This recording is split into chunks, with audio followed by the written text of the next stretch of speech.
in this country require that you keep a cow, require that you keep livestock. However, acaricides have been failing because we have used them for a very long time. So because of that, we now have moved into development of vaccines. Vaccines for controlling ticks. Now, when we effectively control ticks, we shall also effectively control tick-borne diseases. So because of that, it requires a lot of biosafety design protocols. Under the Uganda National Council for Science and Technology, we have institutional bodies which perform their roles. For example, we have the Institutional Animal Care and Use Committee at the level of NARO. So those ones make sure that we do not mistreat our animals as we develop our technologies. Then we have the Institutional Biosafety Committee. It also ensures that we use the technology for doing something. We develop a technology which is safe. It is very safe and suitable for use in animals. Doing it in such a way that our experimental animals are confined within given premises.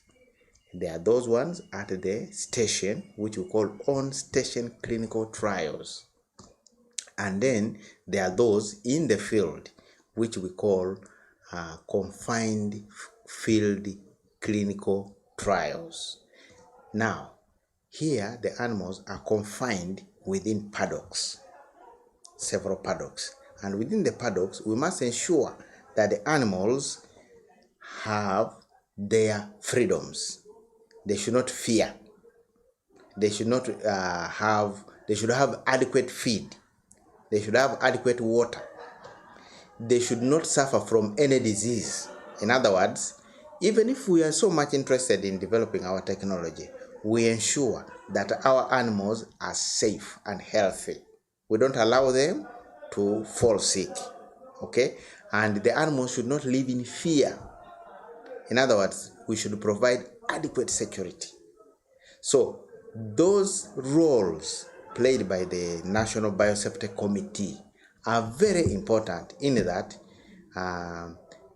we handle animals ethically. We ensure that their welfare is maintained. And therefore, even when we have our vaccine eventually, it will not have a bad image. We shall have not worked against the animal rights.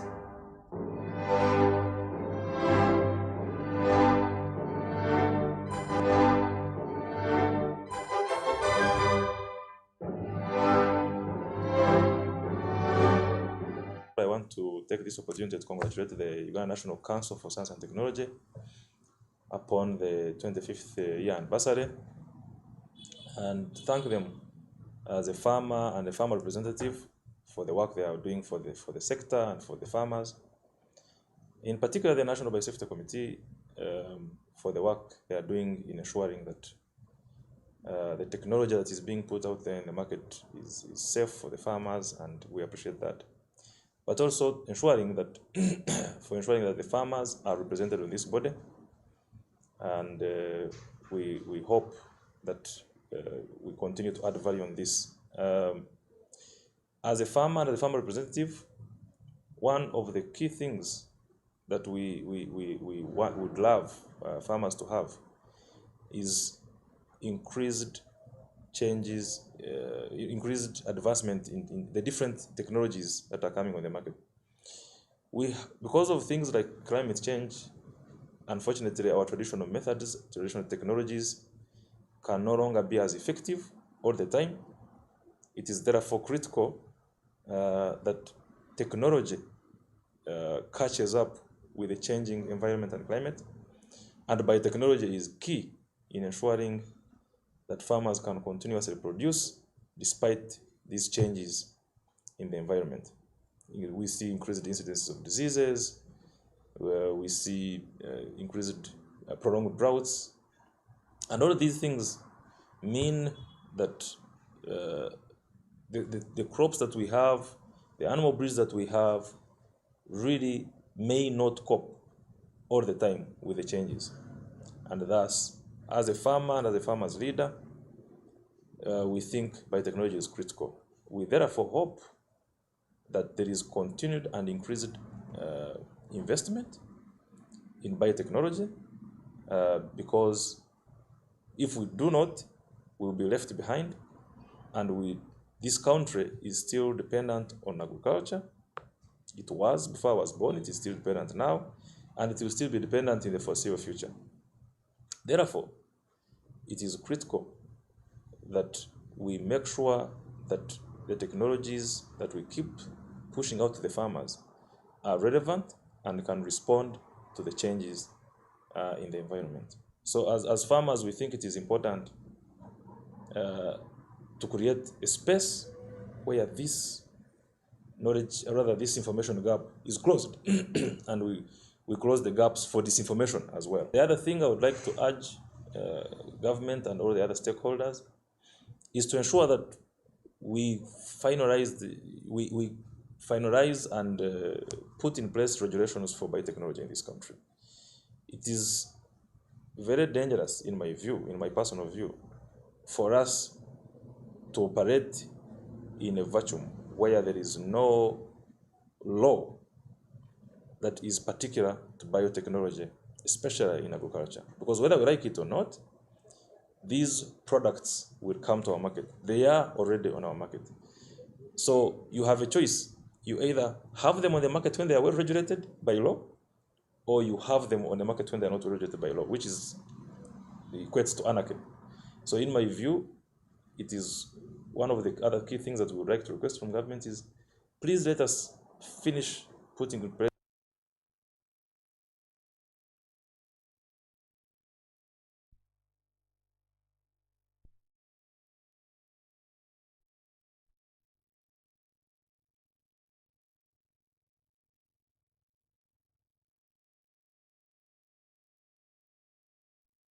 parts of these technologies and the farmers.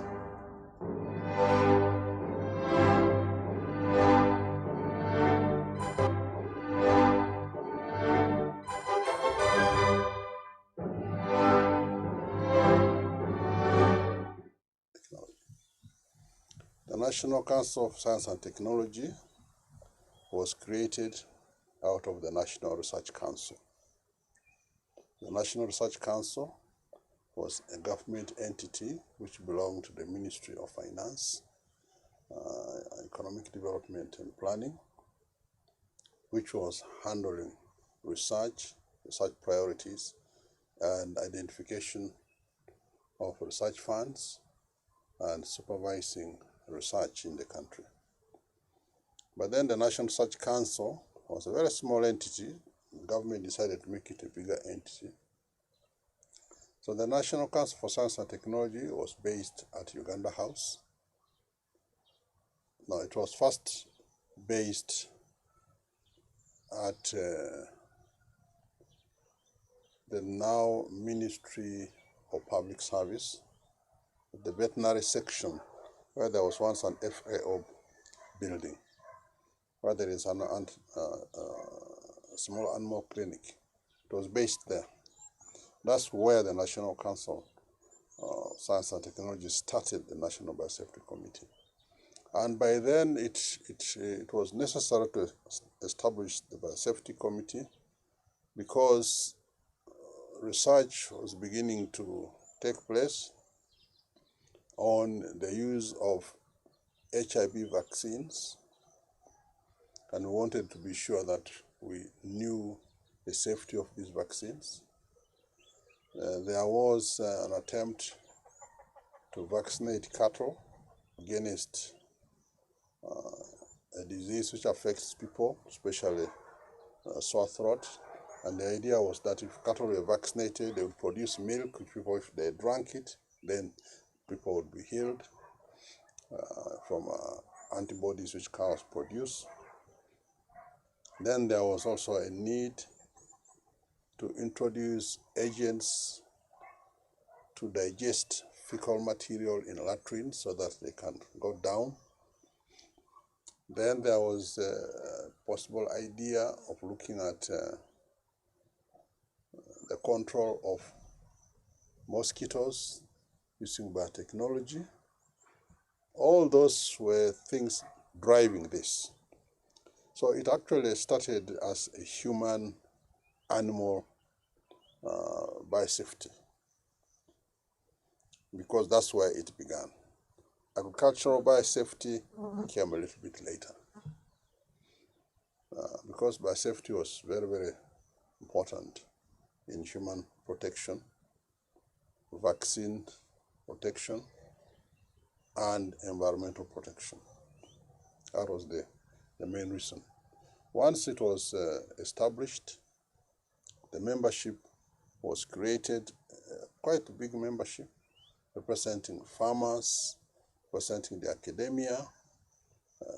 Makerere University had 2 representatives, one from agriculture, one from veterinary medicine, and one from human medicine. Actually 3, one from human medicine. And then we had many other representatives from agricultural research institutes and from the medical research council by then, and so on. So we had very many people. So subsequently, it became necessary to look at crop biosafety.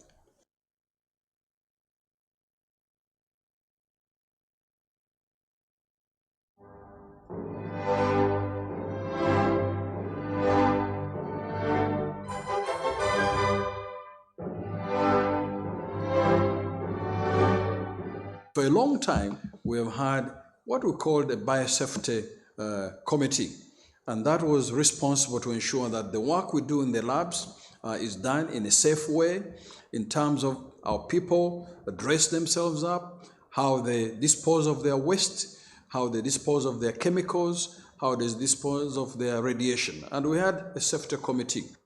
But there have been more developments, and now we talk about the Institutional Biosafety Committee with the new developments, especially the developments around biotechnology. We are working with a lot of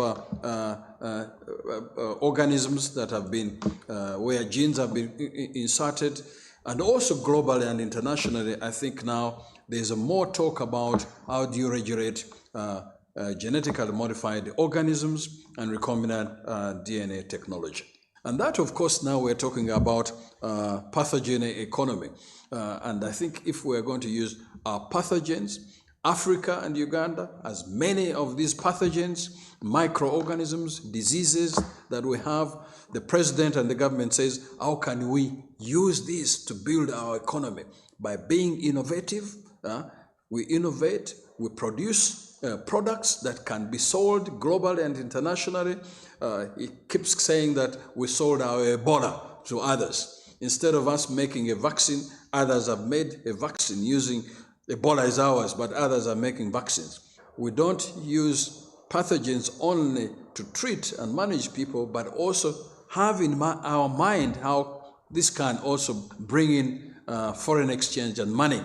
Yeah, all of us, we are looking forward. Like my colleagues in agriculture, they have products which they can't release. They are still in the lab because the bill has not yet been passed on the GMO. I think this needs to be worked on very quickly. It can also affect us if we have products that we want to release or to use. If the bill is not passed, then it will hinder progress.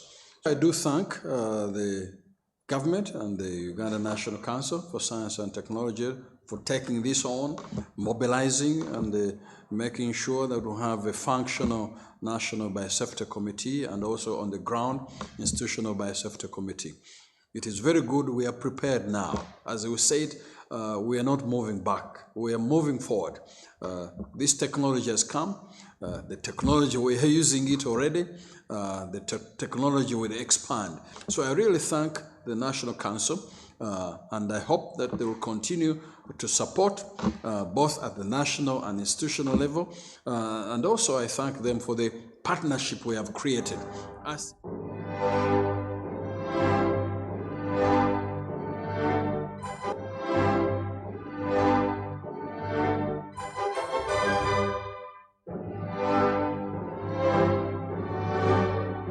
Biotechnology came in as a very important way of safeguarding the population, especially as a result of population increase. It became important to ensure that is there sufficient food for the population? Is there sufficient energy for the population? Is there sufficient shelter for the population? Is there sufficient clothing for the population? With an explosion of the population, it became necessary to ensure that normal formal agriculture could not provide food, clothing, energy for this explosion. And we all know that human beings have for a long time used living organisms to benefit themselves. Living organisms have been used in the production of beer, production of ajono, tonto, mwenge bigere. All that is biotechnology. Sour milk, production of yogurt, fermenting of food. So all that is biotechnology. So it's not a new thing. The only difference now is how to enhance biotechnology at a genetic level. So, and that of course led to vaccine production and also led to drug production. For instance, the drug against diabetes, insulin, can now be produced using biotechnology. Is now the way of production of insulin. In the past, they used to produce it from pigs and from sheep. But that was not sustainable. Large-scale production was not possible. So we're now looking at how can we produce drugs using bacteria called E. coli, which if you introduce an insulin gene into them, they can produce the insulin in large quantities. That's what's happening in the world now. For plants, tissue culture was very important for production of clean material. Those seeds which are free of disease. So that when you plant seeds, you know that these seeds are safe. So clean planting material, as well as production in plants, production of disease-resistant plants. So all in all, biotechnology has been very useful in increasing production. That means you can now cover large areas of acreage without necessarily suffering the costs of labor. Right now in this country and in the world, especially in the third world and in Uganda, the biggest problem we have is labor, to weed gardens. You go to the rural areas and you will see people can open land, but they will fail to weed it. In the developed world, acreage has been increased because they no longer weed. They spray, and all the weeds die. So the crops must be resistant to the chemical which is used for spraying. And only the weeds will die, and the crops survive. So you can find one man has acreage from here up to Ginger. Biotechnology is the reason why the prosperous world is surviving better than us. And so the question is, we in Uganda, what are we doing? What are our scientists do? Why are our farmers suffering? What are our universities doing? What is government doing? And that's precisely why biotechnology came on board, not only to increase production and productivity, but subsequently to reduce poverty. The more you can produce, the more you sell, the better off you are. And this goes back to the Millennium Development Goals, where poverty reduction is a priority. And you cannot do that if you are not self-sufficient. Food security, again, hunger reduction, Millennium Development Goal. How will people survive if there is not enough food? So, food security or hunger reduction is a priority as a result of biotechnology. Lower cost of production. As you know, that to produce, you need to control pests. You need to control weeds. You need to make water available. Can we afford irrigation? Can we afford to fertilize soil? Can we afford to control pests like the locusts and so on? For us, using biotechnology, if we had a capacity to have plants which, if locusts ate those plants, they would die. That's biotechnology.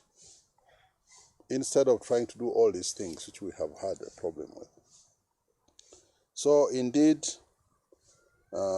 food security, lowering costs of production, and lastly, reduction of use of pesticides. The more pesticides you use in production, the more you destroy the environment. And so if you reduce spraying, these days when people are growing, and they're growing maize, they're growing anything, even oranges, you have to spray 2, 3, 4 times. Where do those pesticides go? They go to the soil, the water washes them, rain washes them, rainwater washes them, they go to the water system, it ends up where we are, ends up in the food chain. It's all very dangerous thing. So if we can have plants which can resist pests, we do not need to spray them. The moment food is owned by someone else, you beg. But if you own your own food, you can eat it any time you want. You can do what you want. So do we own our own production? Do we own and do we know the biotechnology which is used in crop science, in animal science, in human science, in to better health? For instance, nutrition, to increase nutrition, to make available certain minerals and vitamins in crops, which when we eat them, our health is better. And that's one of the things we try to do in Kawanda with bananas, to produce more vitamin A rich bananas, so that as people consume these bananas, they are more healthy. In other words, nutrient-rich products.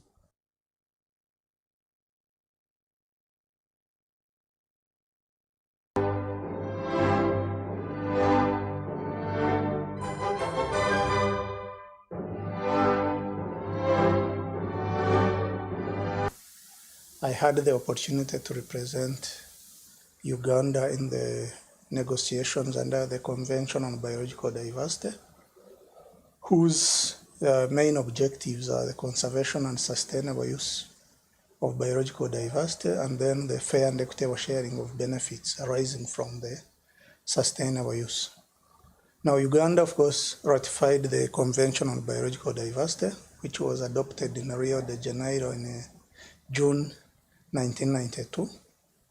And under this convention, there is a provision. There was already a concern globally about the developments in modern biotechnology or genetic engineering.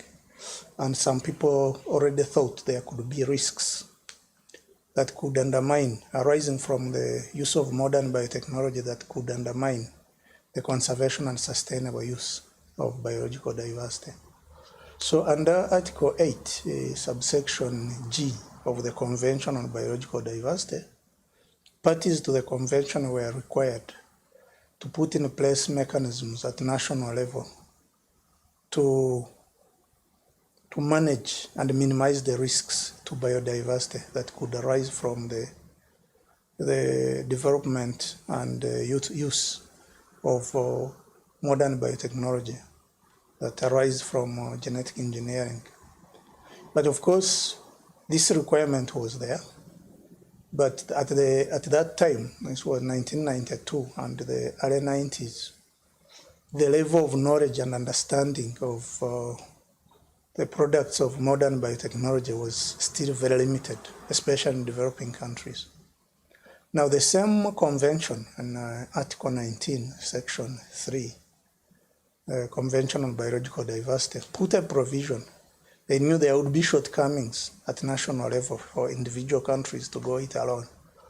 So they put a provision that parties shall consider the need for and modalities of a protocol to especially govern the transboundary movements of living modified organisms resulting from modern biotechnology that may have an impact on the conservation and sustainable use of biodiversity and taking into consideration effects on human health.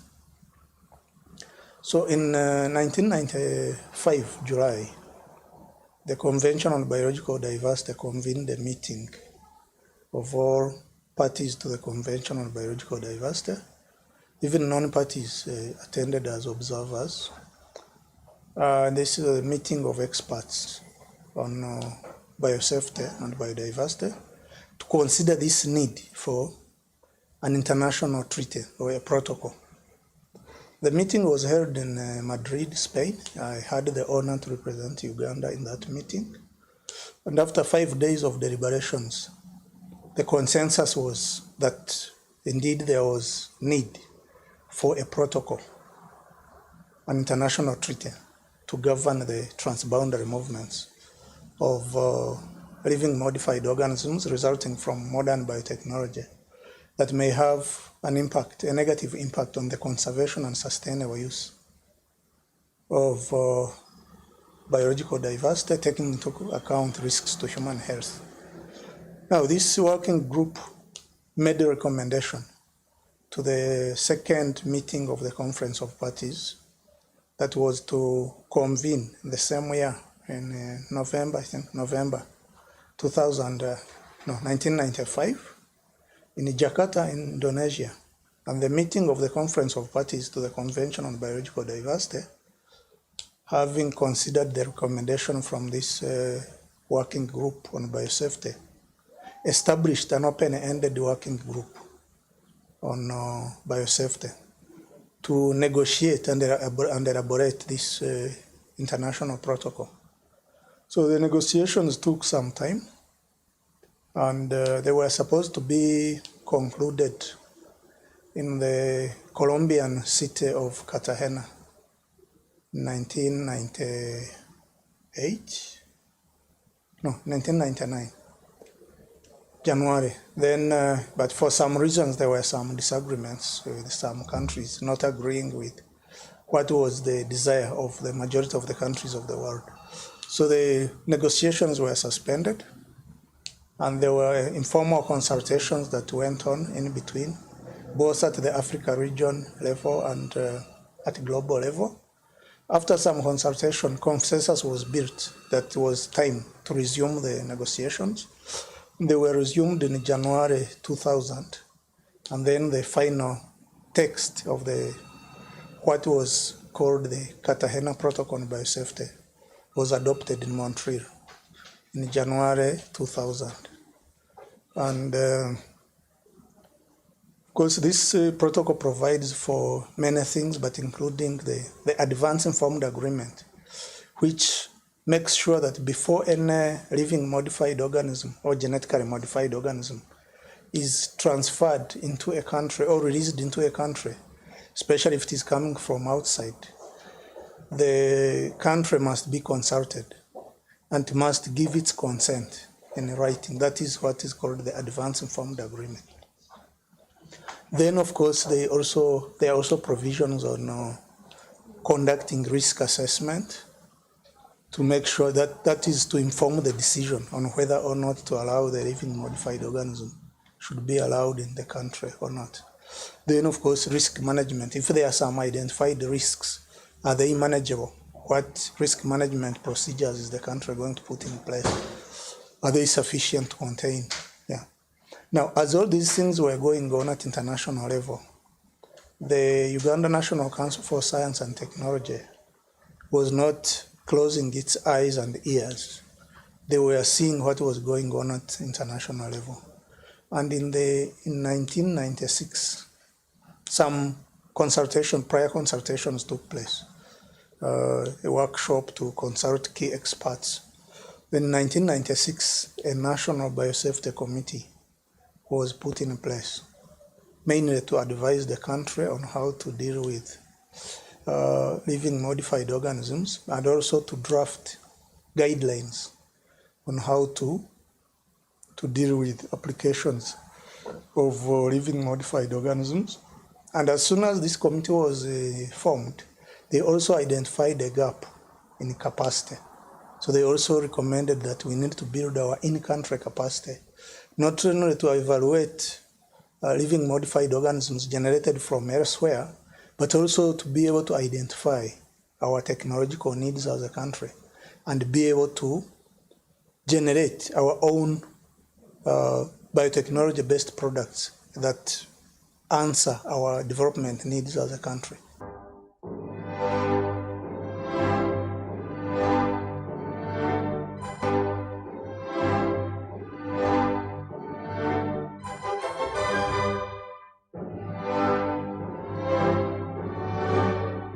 For a long time, we have had what we call the Biosafety Committee, and that was responsible to ensure that the work we do in the labs is done in a safe way in terms of our people dress themselves up, how they dispose of their waste, how they dispose of their chemicals, how they dispose of their radiation. And we had a safety committee. But there have been more developments, and now we talk about the Institutional Biosafety Committee with the new developments, especially the developments around biotechnology. We are working with a lot of organisms that have been, where genes have been inserted, and also globally and internationally. I think now there's more talk about how do you regulate genetically modified organisms and recombinant DNA technology. And that, of course, now we're talking about pathogen economy.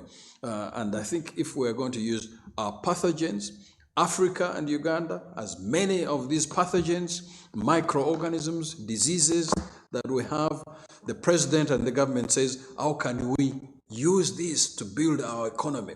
By being innovative, we innovate, we produce products that can be sold globally and internationally.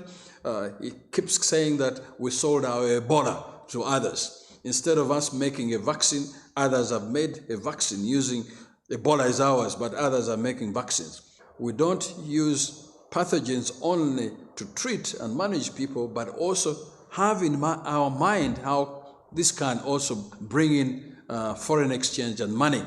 Yeah, all of us, we are looking forward. Like my colleagues in agriculture, they have products which they can't release. They are still in the lab because the bill has not yet been passed on the GMO. I think this needs to be worked on very quickly. It can also affect us if we have products that we want to release or to use. If the bill is not passed, then it will hinder progress. I do thank the government and the Uganda National Council for Science and Technology for taking this on, mobilizing and making sure that we have a functional National Biosafety Committee and also on the ground, Institutional Biosafety Committee. It is very good. We are prepared now. As we said, we are not moving back. We are moving forward. This technology has come. The technology, we are using it already. The technology will expand. So I really thank the National Council, and I hope that they will continue to support both at the national and institutional level. And also I thank them for the partnership we have created.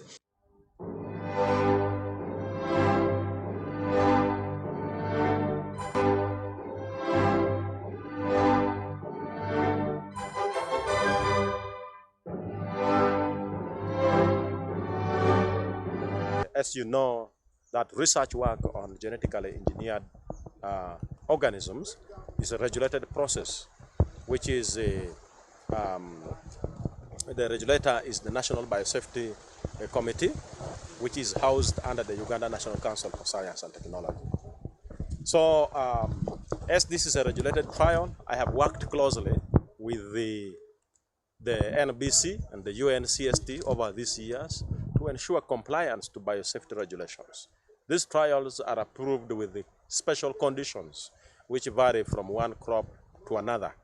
And for bananas, there are specific regulations that we have to comply with, and we are monitored by the NBC for compliance to these conditions which has been given to us. So, in my experience, there has been a lot of learning, both between us as developers of the technology and also the regulators. But overall, in my assessment, I think it has been of much benefit that that interaction happened, because there are things which, as technology developers, we may take lightly or may think it is not a very important issue, but when we get these people who come from the regulator side, those small issues are actually very, very important in our experience. And it has helped us to grow and improve in the way we conduct research with genetically engineered organisms. So we are grateful. We are very grateful to the regulator, National Biosafety Council, and the inspectors who come from there, who sometimes come from different sets of organizations. We have representatives from universities, people who come from the legal department, from the Ministry of Constitutional Affairs. We have representatives who come to inspect us. We also have people from trade. We have people from health who are inspectors who come here. Others are veterinarians. So when they come here and observe and make their contributions to this kind of research, we benefit from it. That makes us answer the concerns of the general public with that representation of the NBC. So we have greatly benefited, and we have learned, and we appreciate the role that they play, just as they also understand the roles that we play. So we have worked together very well over the 25 years and developed a lot of capacity in this area. We are able to carry out genetic engineering with compliance in any area of science, technology, and innovation.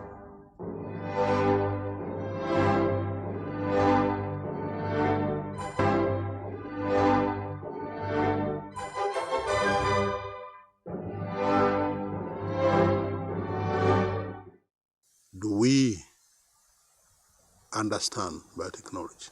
Do we understand the science? Those who are doing it for us, are they doing the right thing? So our scientists must be well trained. We must know their capacity. We must know who's competent. We must know what comes in. We must test it. We must have good laboratories. And we must have very good SOPs. That's why the National Council for Science and Technology was playing the role of a regulator. When the Biosafety Committee started, one of the first things we did was to send people to do PhDs. For instance, the Deputy Director General of NARO, Dr. Baguma. He was one of our first persons we sent to Sweden, Uppsala. And a number of others, we sent them to train.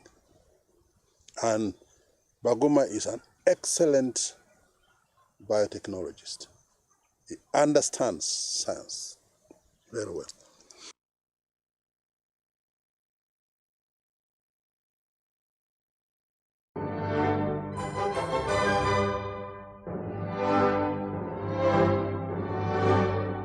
The National Council for Science and Technology has to be aware that in science, in everything, there's what's called the continuum of knowledge. Continuum of knowledge. It does not stay static. New things come up every day, and you must be at the cutting edge of knowledge. That's why at the PhD level, to train those people, it is at the cutting edge of knowledge. What is happening in a laboratory in New York, in Japan, in the UK, in Cambridge, in Tokyo, you must know it when you are here in Makero. Cutting edge of knowledge. And you bring it to bear to your graduate students, PhD students. And that's why those people are not to be joked around with. Treat them well and they will give you the best that they can give you. So the National Council for Science and Technology must be aware that, I know they're mainly emphasizing policy, but policy is not everything. Policy is just a guide to action. That's what policy is. And the law regulates. From policy, you go to law. You can regulate things, so-called jurisprudence. But you must be aware that there are new things happening every other day. And in an explosion, there's an explosion of knowledge. So much so that we must continuously transform.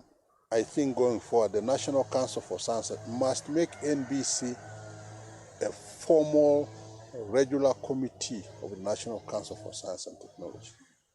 And by the way, it's the best functional committee. But it is not one of the statutory committees. It is not. Unfortunately. It's not one of the statutory committees. But it should be.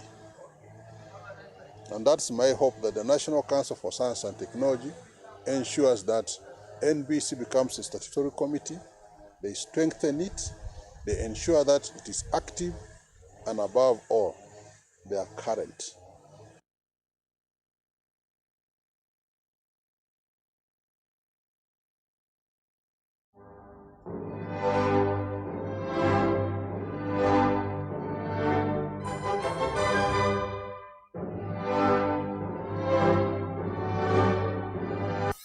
I have worked as a member of the National Biosafety Committee of the National Council of Science and Technology for about 5 years now.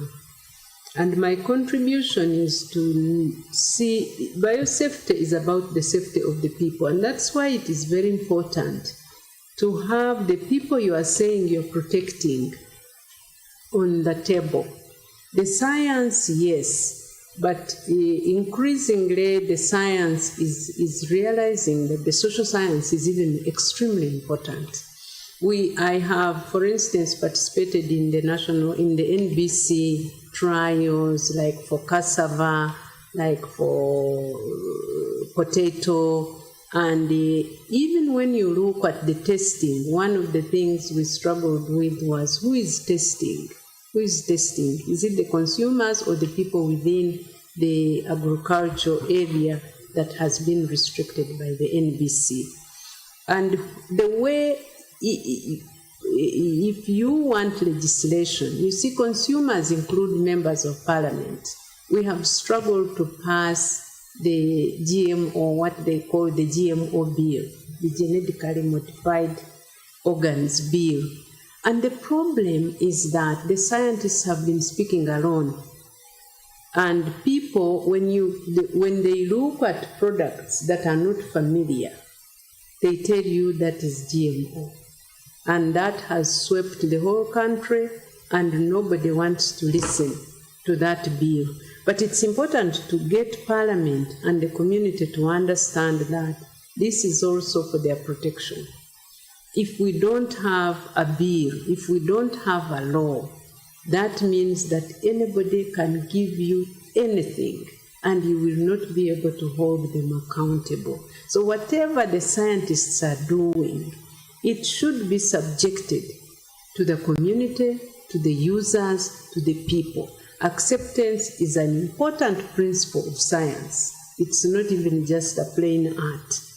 That the products you are working for, that the effort you are putting in is seen by the people as in their interest, and that the people have an input in whatever you are doing to be able to come together at the end and say, this is cassava, it is not harmful, it is in my interest, and even if it is a genetically modified.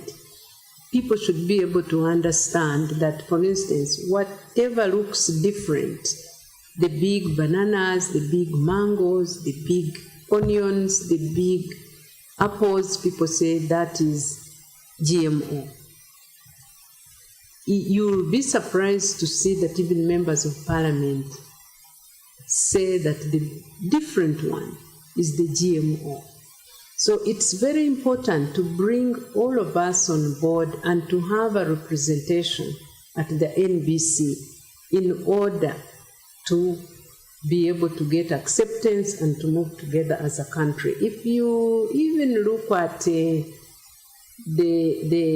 vaccines, for instance, we have a lot of resistance for vaccines because people don't understand it. People have not been part of it. People here, and there's a lot of information. That is the other danger. There's a lot of information out there that is not science, that is misleading. And that is the one that most people get. However, I think that those of us who represent, for instance, the community at the NBC, we need to be able to have a forum to speak to the bigger audience of the community. When you represent people, you should be able to go back to them and tell them. I, for instance, had an input into the GMO bill at Parliament. I was asked by Parliament to go and make a presentation on what we think as consumers. And it was very enlightening, even for me to understand where they are coming from and to go back and report at the National Biosafety Committee and tell them this is what Parliament has said, this is what they think, these are their concerns, and they need to be addressed.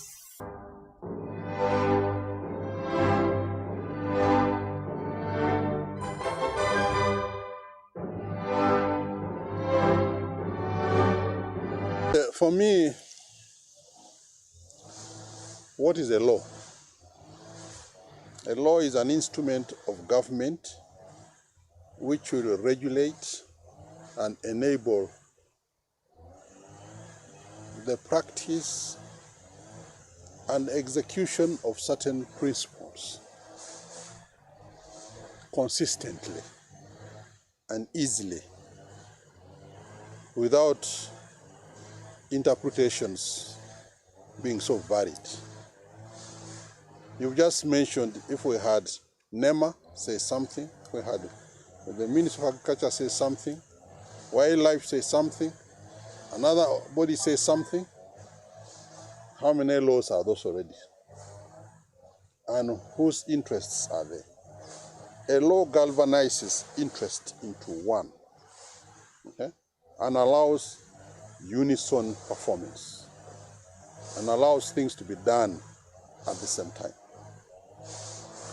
It is true that there are many laws in terms of jurisprudence. There are many laws which touch something about this and that and that. But the law we are talking about technology by safety law is supposed to galvanize, uniformize, standardize, and ensure that the practice is the same. Because the environment, productivity, health, economics, because trade is important. Economics comes in. And all those things are really actors at the side, implementing certain things. But there has to be someone central.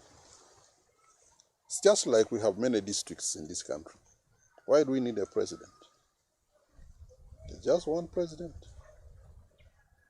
He must oversee and regulate everything and ensure that what happens in all these districts, and moreover even in those districts, there are RDCs.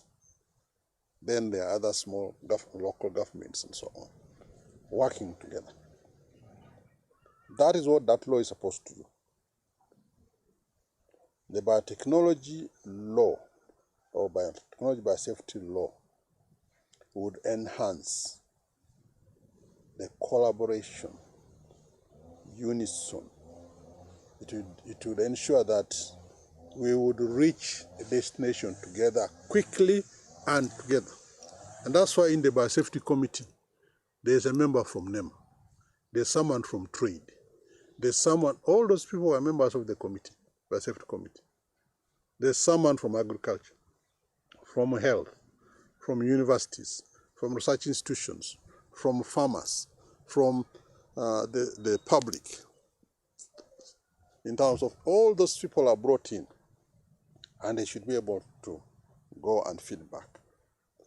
Those countries which have not had a uniform law, like the US, there were already laws, and I'm telling you, the way those people work, you'll find that there are subcommittees which are essentially like our biosafety committees. I'll tell you that you'll find there is a committee on poisons, yeah? National Committee on Poisons. Then you'll find there's a subcommittee on food poisons. There's a subcommittee, drug poisons. They all work together and they eventually report the same body.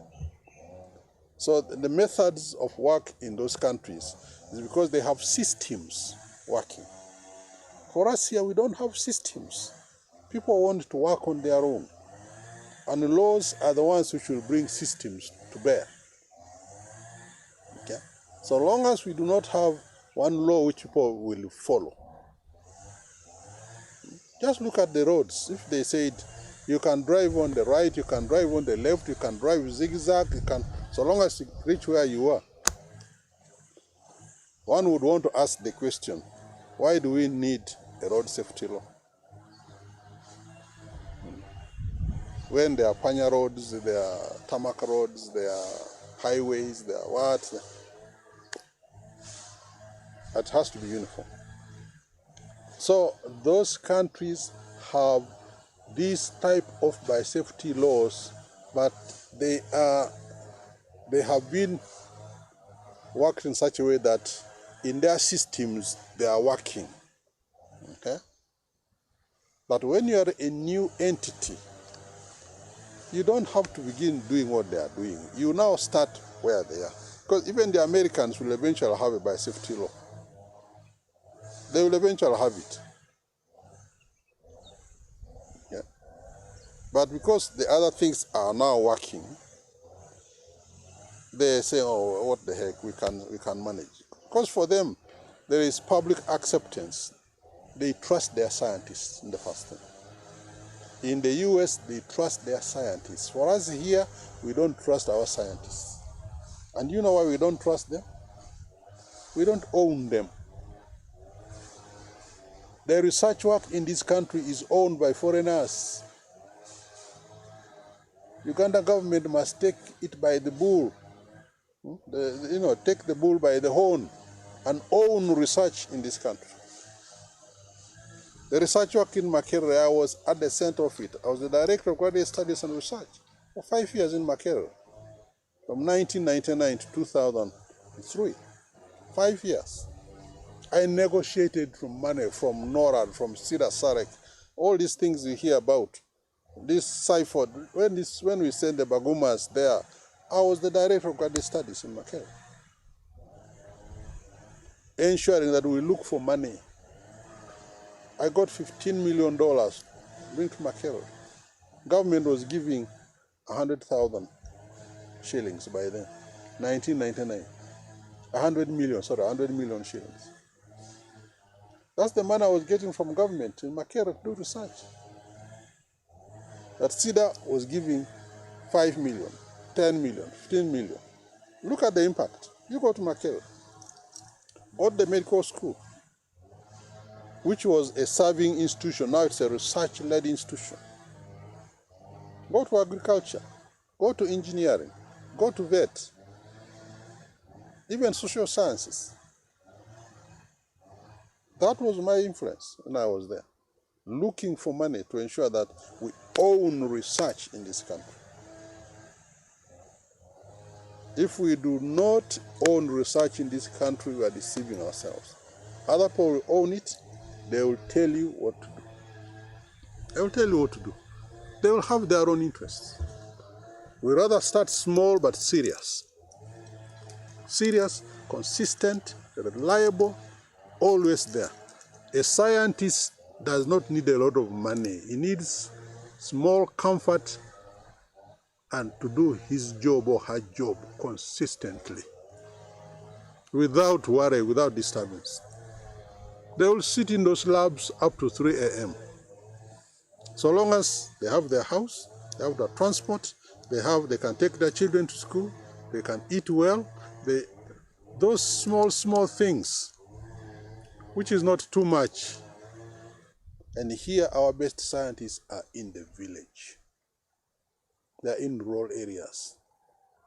They are not being brought to the center. For me, I'm a village.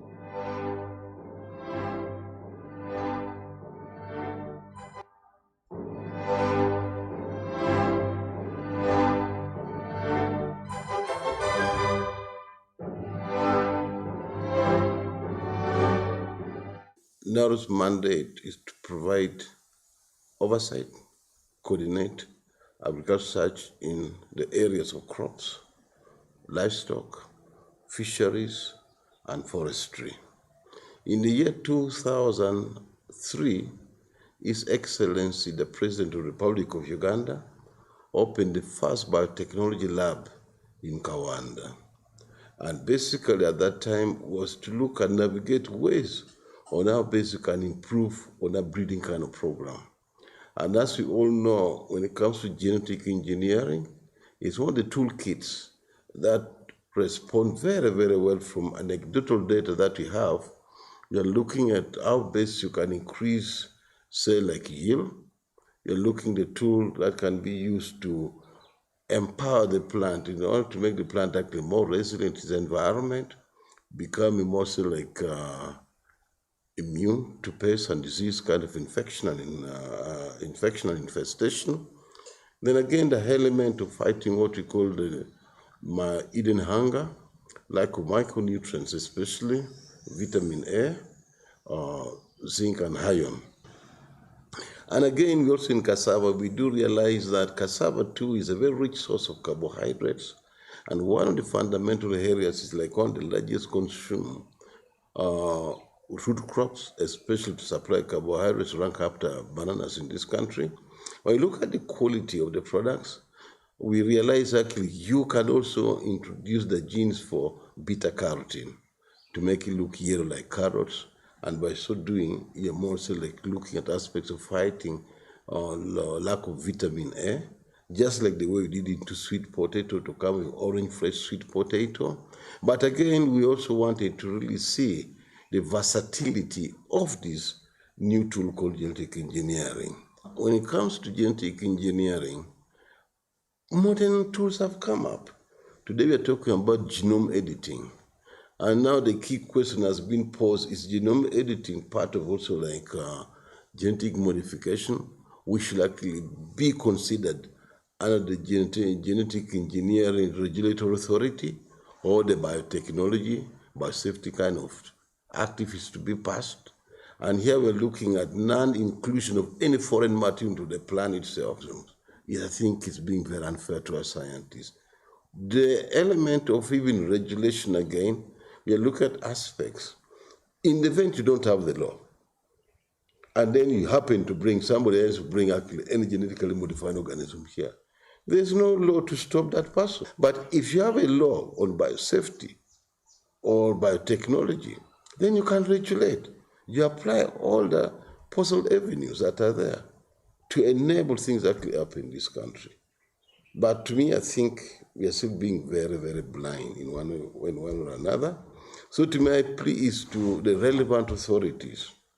In the event we find maybe some deficiencies in the current genetic engineering regulatory bill, why don't you give it back to the scientists? We revisit it and see how best we can add value to it.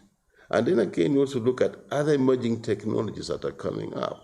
But to me, when it comes to technologies, we come up with toolkits to see the easiest way you can come with a product within a very short time, very efficiently, low cost, and then again, its effectiveness for the purposes it's intended.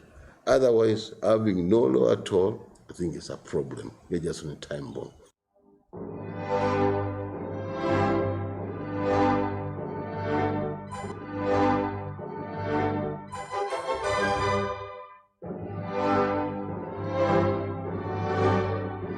As a biosafety expert, I really appreciate the role of biosafety, ensuring compliance with biosafety. And I really appreciate the importance of having a biosafety framework. And by having a biosafety framework, I mean we need to have the laws, we need to have the regulations and guidelines, we need to have the institutional frameworks, we need to have the capacity, and we also need to have very good communication systems to support the ongoing work. And so, as a person with this experience, I really want us as a government, as a country, to ensure that we support a comprehensive framework. There is the option of using existing laws. So let us see how we can provide for this biosafety in the existing laws or in a new law, which will then guide the regulations and the guidelines that are going to be used for this technology.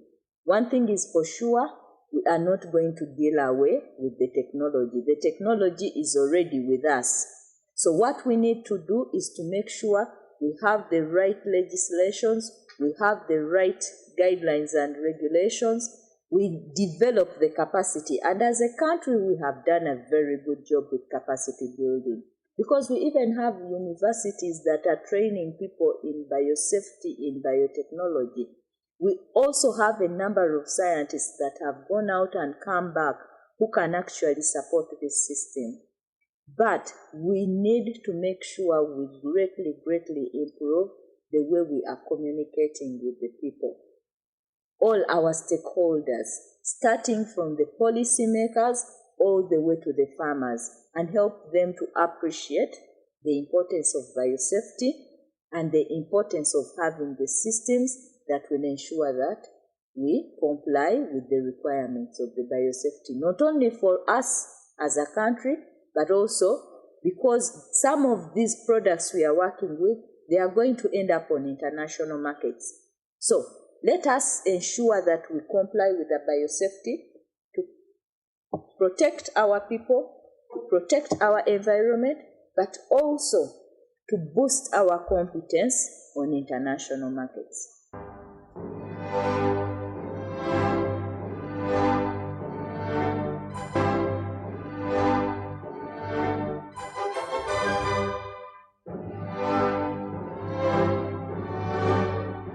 The ministry has been participating in a number of activities that are led by the Uganda National Council for Science and Technology, and these activities mainly relate to issues of genetically modified organisms, and specifically the crop subsector, where we have competences. And here when we talk about the competences in the crop subsector, we mainly look at the phytosanitary concerns related to biotech products and crops for that case. And for the case of the crops that are under test, for the case of Uganda, we have a number of crops, and these crops we have participated from the point when the trials started and to where we are now. And what we do, we provide support, we provide inspectorate services for the inspection of these confined feed trials and all the trials that are ongoing in the country. And we, as I earlier on alluded to, our main concern is phytosanitary. And phytosanitary, we look at the plant health concerns. In simple terms, these are plant health concerns.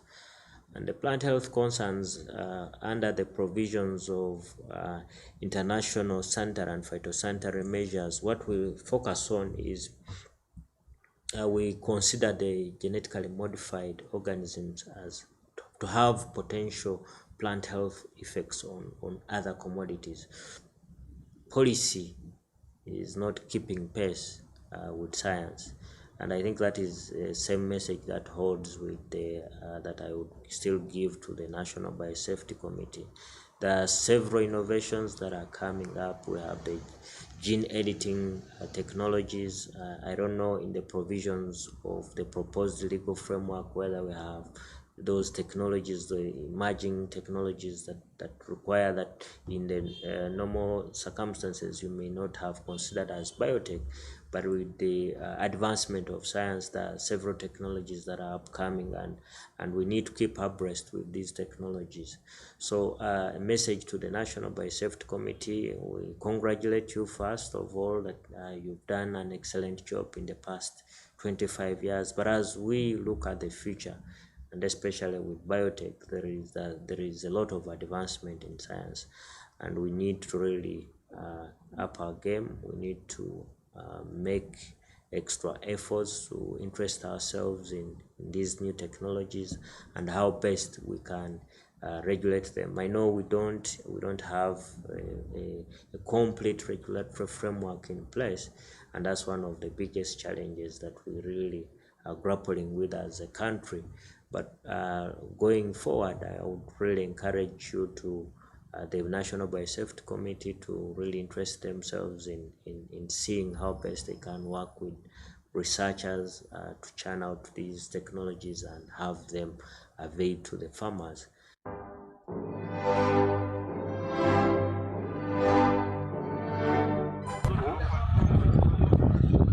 Omukyaro kyarwa ebitete kirukushanga mu district ya Kyuruhura notunga ekishani ky'itendekyereri eri government kurabira mu Ministry ya Science na Technologia heriyo mukombe kobwe rukuteba no mu kiroto kye2040 ekyokutungura ebyamakorero kongera kutyaza abantu abashomera ebintu bya science abakwekozesa abakwesa so neza kugira nkamataji mushanju yahwire ekatanduka umwaka gw'2019 tekeza neza kutwara nk'emyaka 5.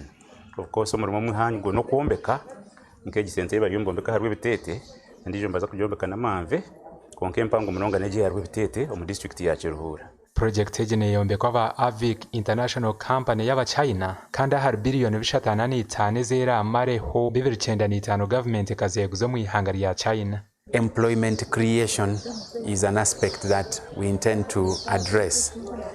Most of our people, engineers, scientists, you find that they don't have the skills that are required in the industry.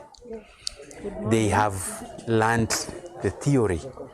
Now, our training is to provide the skill required by the industry. Project ejene ija kuhanga heme numero kurengo mutwaro gumwe n'enkumi ibiri kandi iri rugambirwa ubwo ba Ministry ya Science na Technologia babiri nibarambuza abebembezi ba district ya Kiruhura bebembirwa mu nyishengero wa Nyabushozi Wilson Kajwenge ngo mwana umutware Nyamitanga mu technical school nari Fort Potro ushangugo tine wengi kandi ebi nibyo bintu ebi Uganda iri kushoreza munonga kandi abari kuba bashomere nkebi nubo batari kubonabonesa abazire babo kubaronera imirumo narabebembezi. We have 2 sessions today. The first session is going to, no, we'll have 3 sessions in total. The opening session will have a keynote speech now that is orienting us to biotechnology. And then we'll have a session on biotechnologies and innovations for sustainable industrialization. And the last session will be on advances and applications of biotechnology in Uganda. And today we have committed ourselves to keep time. We apologize for the late start this morning, but we are going to catch up on time. And before we start the sessions today, and before I welcome the first session chair, let us humble ourselves and commit the day to the Lord. Dear Heavenly Father, we thank you for yet another day. We thank you for the opportunity you have given us to discuss issues of national development, issues that change our lives and the Ugandans' lives. We pray that as we discuss and learn, that we shall take forward the lessons we'll have learned, and you'll help us and guide us as we overcome challenges to make our country the best. We pray that you provide us with resources, and we pray that people with the resources shall commit to assigning them where they best benefit our nation. We thank you and we praise you. In Jesus' name we pray. Amen.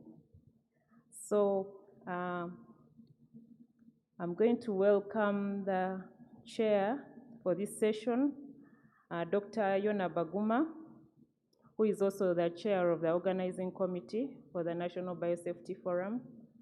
Dr. Ayonna Baguma is a molecular biologist with over 30 years experience, and with over 30 years experience in science, including as a practicing research, 25 years of practice as a research scientist. He has published over 60 journals and 10 books, and supervised a number of graduate students at master's and PhD level. He also has expertise in strategic visioning, organizational management, and effective process management. So we are in good hands. And he's also the chair of the National Biosafety Committee and the chair of the organizing committee for this 5th National Biosafety Forum.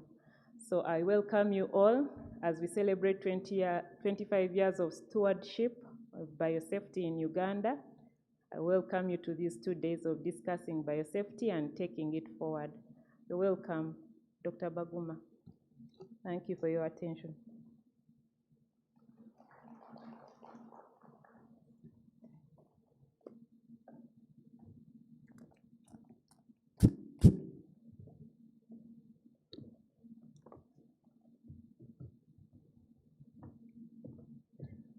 Thanks so much, Deborah, for that introduction. Good morning, ladies and gentlemen. Good morning, ladies and gentlemen. I'm honored to be your chair this morning. With me this morning, I have 2 distinguished speakers. I have Professor Byarugaba Bazirake George William, who will be giving us an opening remark. And then I have Engineer Ivan Lule, who will be giving us a keynote paper. I just want to share with you something that moved me a lot yesterday. It was a very simple statement. Very simple but very powerful statement. The ability to do what frightens one. The ability to do what frightens one. if you reflect deeply on that statement and you commit to do what even frightens you and you're able to overcome it, you'll definitely cause impact to others. The ability to do what frightens one. That to me was a very powerful statement. And I'm sure all of us must have picked a lot of lessons from yesterday. And yesterday created a platform for us to transit into day 2 and day 3. As we have the science, we should have capacity to regulate. And as we regulate, together with the science, we create impact. So today and tomorrow, we are going to focus on how best we regulate this science to cause impact to society.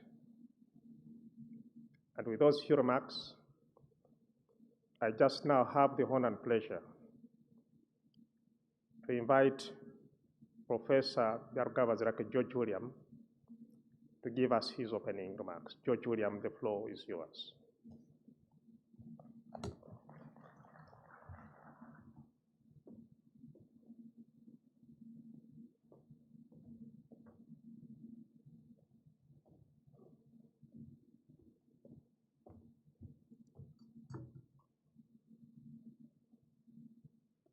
The pandemic is back, but God will protect.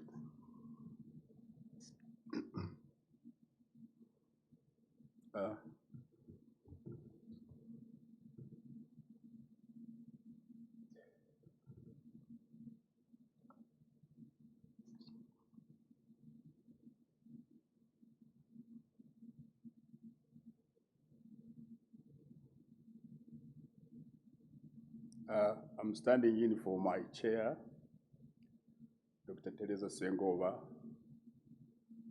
who could not be here. I'm the vice chair.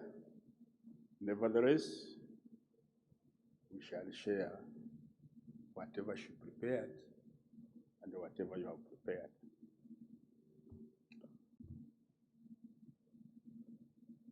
The honorable members of parliament present, heads of government agencies, science and technology regulators present today or presented, the distinguished bioscientists and bioinnovators,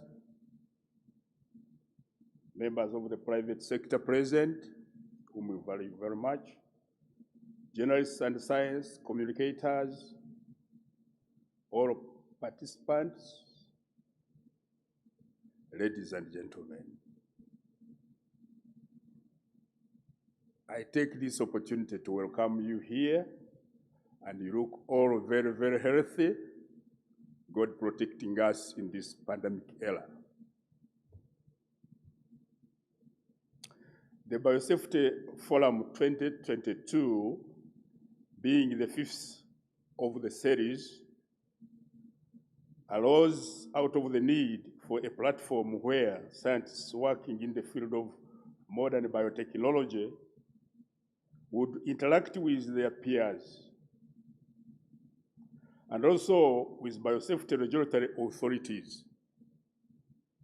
It is part of our effort to promote openness and transparency in the biosafety regulatory system and public accountability. We believe that this kind of regular interaction leads to mutual trust in the science and the regulatory system to deliver genetically modified organisms, commonly known as GMOs or associated products, with no or with minimum risk to human health and the environment. As you may be aware, Uganda actively participated in the negotiation and subsequent ratification of the Cartagena Protocol on biosafety in 2001. The country took further steps to domesticate the obligations of the Cartagena Protocol. An interim biosafety system to regulate the modern biotechnology research and development has been adopted in the absence of a holistic legislation. In the absence of holistic legislation, I underline that. As you are aware, the Uganda National Council for Science and Technology was designated as the competent national authority that provides regulatory oversight of the genetic engineering research and development initiatives. The UNST Act of 1990 gives the mandate to clear all the scientific research and development activities in the country. Currently, there is a critical debate on how the new breeding technologies can be regulated, and we are now developing guidance materials and consulting stakeholders on how best this element will be handled. This fifth National Biosafety Forum, therefore, builds on experience and successes of integrating biosafety in biotechnology research and development activities, as well as exploring linkages between biosafety policy and key national development policies and plans. The forum comes at a time when we are celebrating 25 years of biosafety stewardship, and will highlight the recent advances in the risk assessment of emerging genetic engineering, biosafety in biomedical research applications, public engagement in biosafety regulation. Biomedical, you know what's going on. It will also discuss trends with Uganda's biosafety regulatory landscape, including the enactment of the new laws relevant to GE, or genetic engineering regulation. As you may all know, Uganda is one of the most active countries in Africa that is conducting field testing of genetic modified crops. I think special thanks to our scientists at NALO, led by Dr. Baguma. This is being done within the limits of existing policy, legal and institutional framework for research and technology development, especially the UNST Act of 1990, which permits experimental development at all the stages, and the NALO Act of 2005, which allows research into crop biotechnology. The experiments are also supported by the National Biotechnology and Biosafety Policy of 2008 and other relevant policies of the government. This supportive institutional and policy framework has enabled the review and approval for more than 17 confined field experiments of genetically modified crops, events conducted since 2005. I think here, the great scientist, my friend Dr. Andrew Chigundu, if he's around, deserves a special recognition in this regard. These crops include cotton, maize, cassava, banana, sweet potatoes, rice, some of which results we shall discuss in this forum, or we have discussed since yesterday. Sorry, I was not around. The experiments are conducted within the National Agricultural Research Organization's institutes across the country, which are also the primary applicants. They are doing a good job. The sites for the experiments are Serere, Kasese, Kabale, Mbarara, Ombazadi, Fort Portal, Hoima, Kawanda, and Namlonge. Wonderful sites. These experiments are conducted in collaboration with a number of regional and international partners. We can't do much without them, as you know. It it is my sincere hope that this forum will help us not only to network, but also to identify priorities for biosafety research, policy, and regulatory development in Uganda. Policy and regulatory development in Uganda. You know where this, at which stage this one is. I therefore thank the partners, especially the Science, Technology, and Innovation Office of the President, STIOP, as we have it in the current trends. The program for biosafety systems under AUDA, NEPAD, African Agricultural Technology Foundation, the Open Forum or FAB, Open Forum for Agricultural Biotechnology, Uganda Virus Research Institute, a great player, Infectious Disease Institute, the National Agricultural Research Organization, our well-known NALO, Science Granting Council's initiative. I also take this opportunity to thank the members of the National Biosafety Committee, NBC, chaired by Dr. Ayonna Baguma, for the great work you are doing, whose view and advice on authorizations for the research and product development initiatives have taken us to great heights. Lastly, but not least, I thank all of you who have spared time to come for this important forum. We all value your time. You are all very busy people, and hope that the time we are spending here will be very, very beneficial to all participants and the nation. I thank you for your kind attention.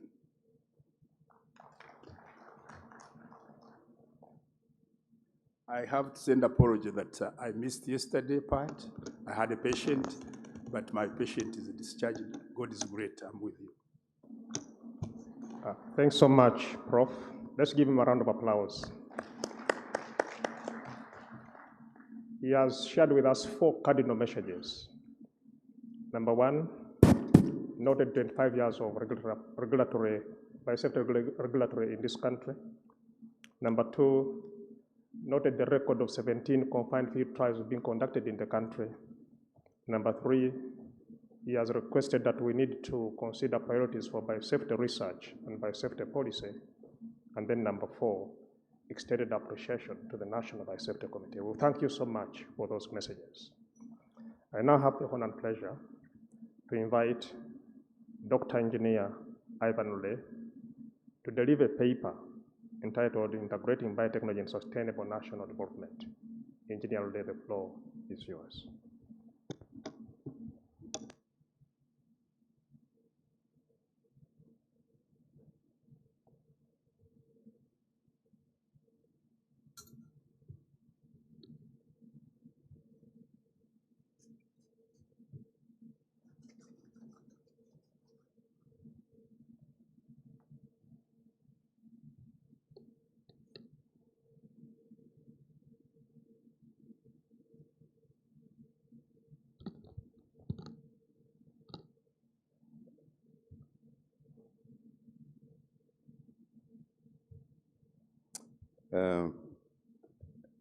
The acting chairperson of the Uganda National Council for Science and Technology, Professor Baziraki, the chairperson of the National Biosafety Committee, the Vice Chancellor of Bishop Stewart University, heads of various agencies that are represented in this meeting, researchers, ladies and gentlemen, a very good morning to you all.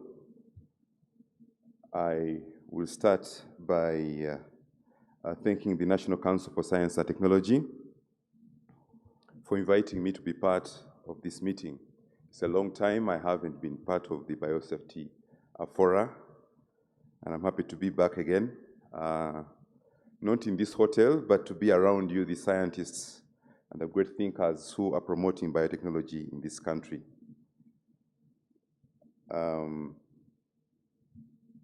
I am waiting for the slides to come up. Okay, I think we have something at the front.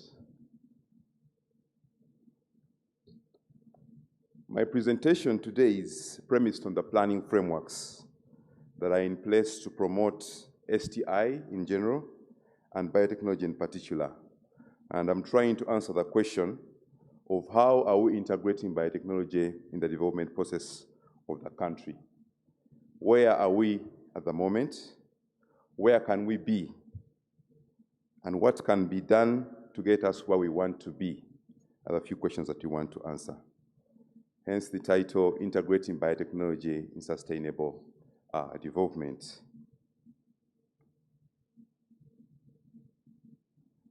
I chose a definition of biotechnology that fits my interests, specifically to emphasize the issue of integration, because it is the theme of my presentation, integration. Integration of natural and engineering sciences to work towards a common product. Of the National Planning, Deputy Chairperson of the National Planning Authority, and I sit very close to where I used to sit, so I share his passion of the things he was telling us at that time. And this presentation was made in 2013. That was in the first National Development Plan, and the National Development Plan was supposed to end in 2015. And he gave us his aspirations based on the projections that he had at that time as a planner. And we expected to have about 0.2 billion revenue from GMO crops. At that time, Uganda was very active in GMO only, and we thought we could have a revenue of about 720 billion Ugandan shillings from GMO crops alone. If you consider that the budget of the agriculture sector was 1 trillion, this was close to 70% of the budget. Then at the end of the NDP2, that's in 2020, with the integration now of more biotechnologies around industrial biotechnology, we thought that we could have a revenue of 3.5 billion. 3.5 billion US translates to about 12.6 trillion Ugandan shillings. If we are running on a budget of 45 trillion today, we are talking about 28% of the budget coming from revenue of biotechnology. If that had been realized, URA would have a special office, special desk office for biotechnology products, just like it has a special office for Makerere, because Makerere now is attracting a lot of grants, and URA is looking for ways of getting money. We would have been a very important entity at this time. There are a lot of questions to ask ourselves today. Why aren't we there? So to ask the hard questions. Why aren't we getting there? Is this dream still realistic for us to think about? In order for a developing country to fully embrace modern technology, deliberate and affirmative actions are needed to favor the flourishment of these technologies. I'm saying deliberate and affirmative. The role of the state in redirecting R&D priorities and funding and intentionally manipulating processes to favor industrialization is very important. We need to be manipulative. We have to be disruptive, even at policy level, to get our agenda forward. We need to control what is planned at a country. We need to integrate our industrialization plans into the plans of the economic development. One of the things we talk about when we are in this fora is lack of funding, lack of support from government, and many other things. But we realize we have a great opportunity under the Comprehensive National Development Planning framework of the country to push our agenda as much as possible. The CNDPF, which is the birth of the Vision 2040, and the attendant national development plans, which are 6 in number, is one way that we can, as a country, promote all these modern technologies that we want to use to achieve economic development. One of the advantages we see with this approach of comprehensive planning is that it is both mid-term and long-term.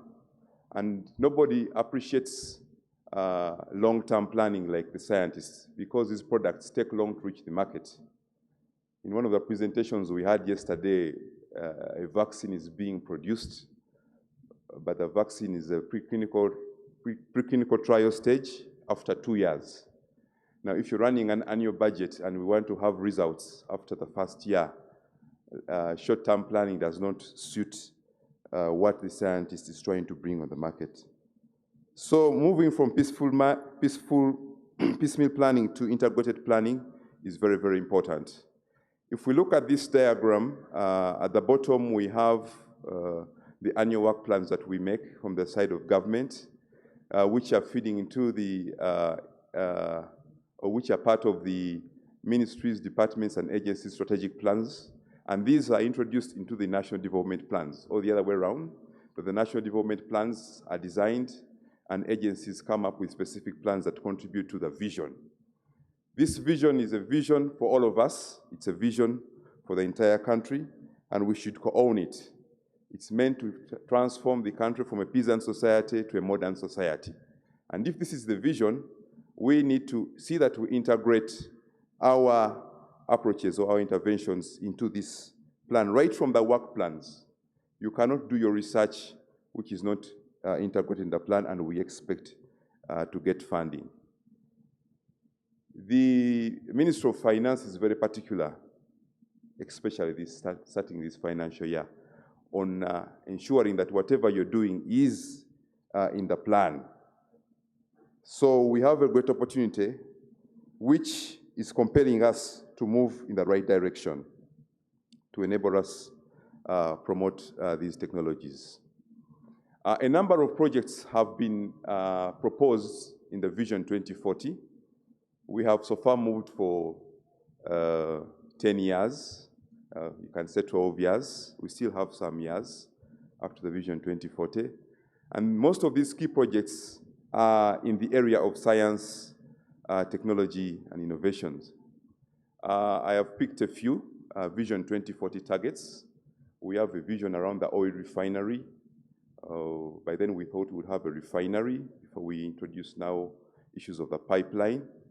So far we are importing about 1.2 billion US dollar worth of petroleum products.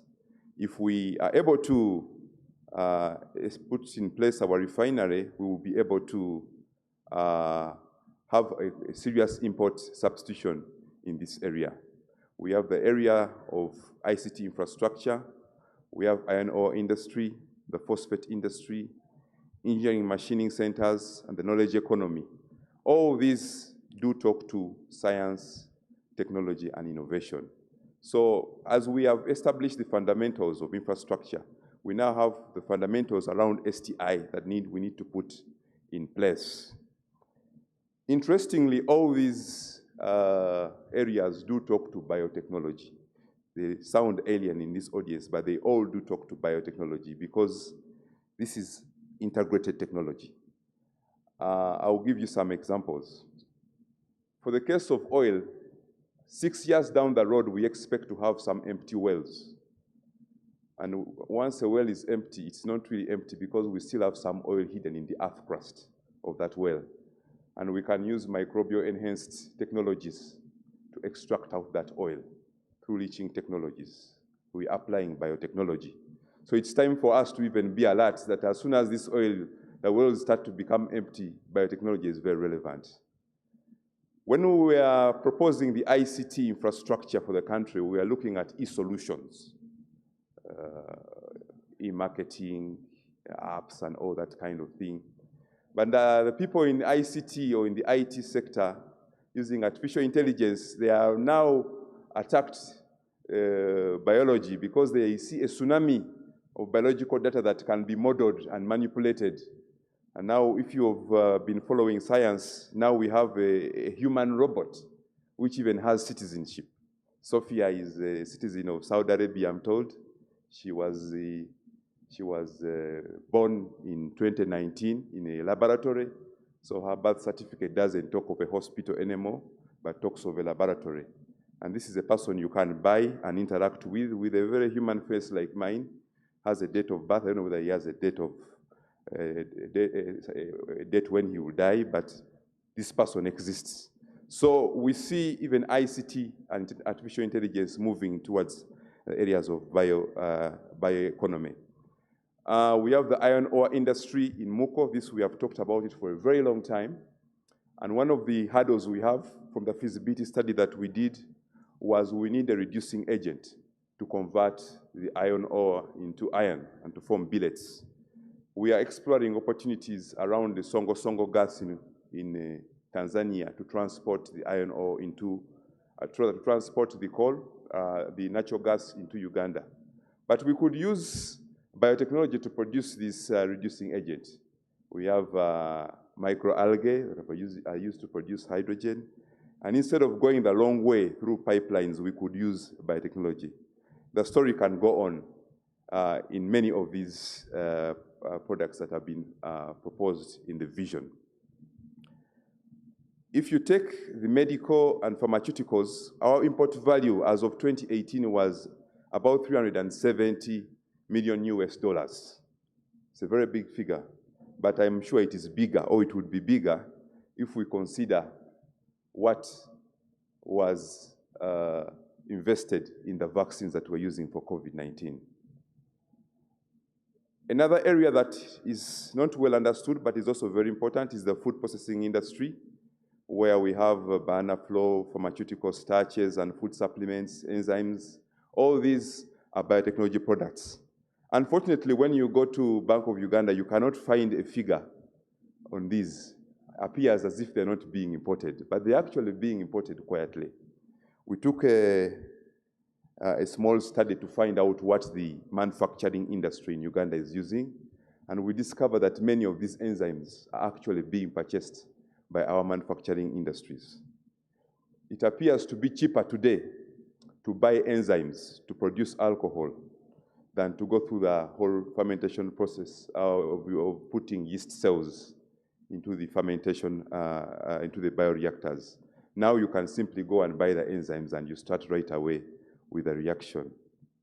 We wonder where these are coming into the country, but we think that they are coming in as drugs because drugs are tax-free. And so the URA officer is struggling to understand this small, less than a kilogram package that is coming in as a drug, and he doesn't tax it, yet it can be costing about $500,000.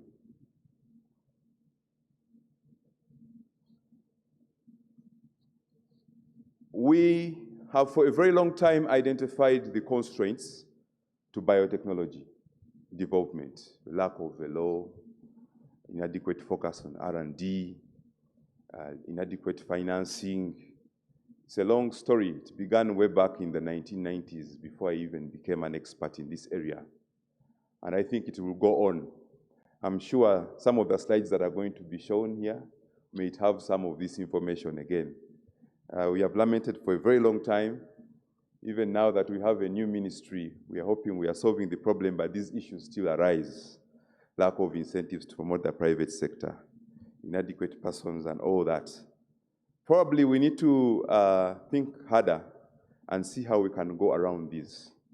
This presentation wants to look at more the issues that we have capacity to manage as the players in this sector of STI.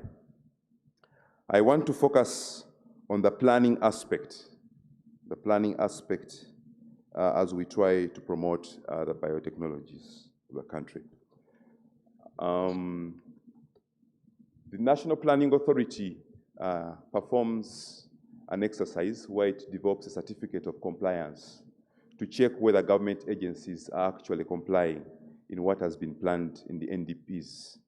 And I have picked an extract from that report, and I have picked the sectors that talk to biotechnology.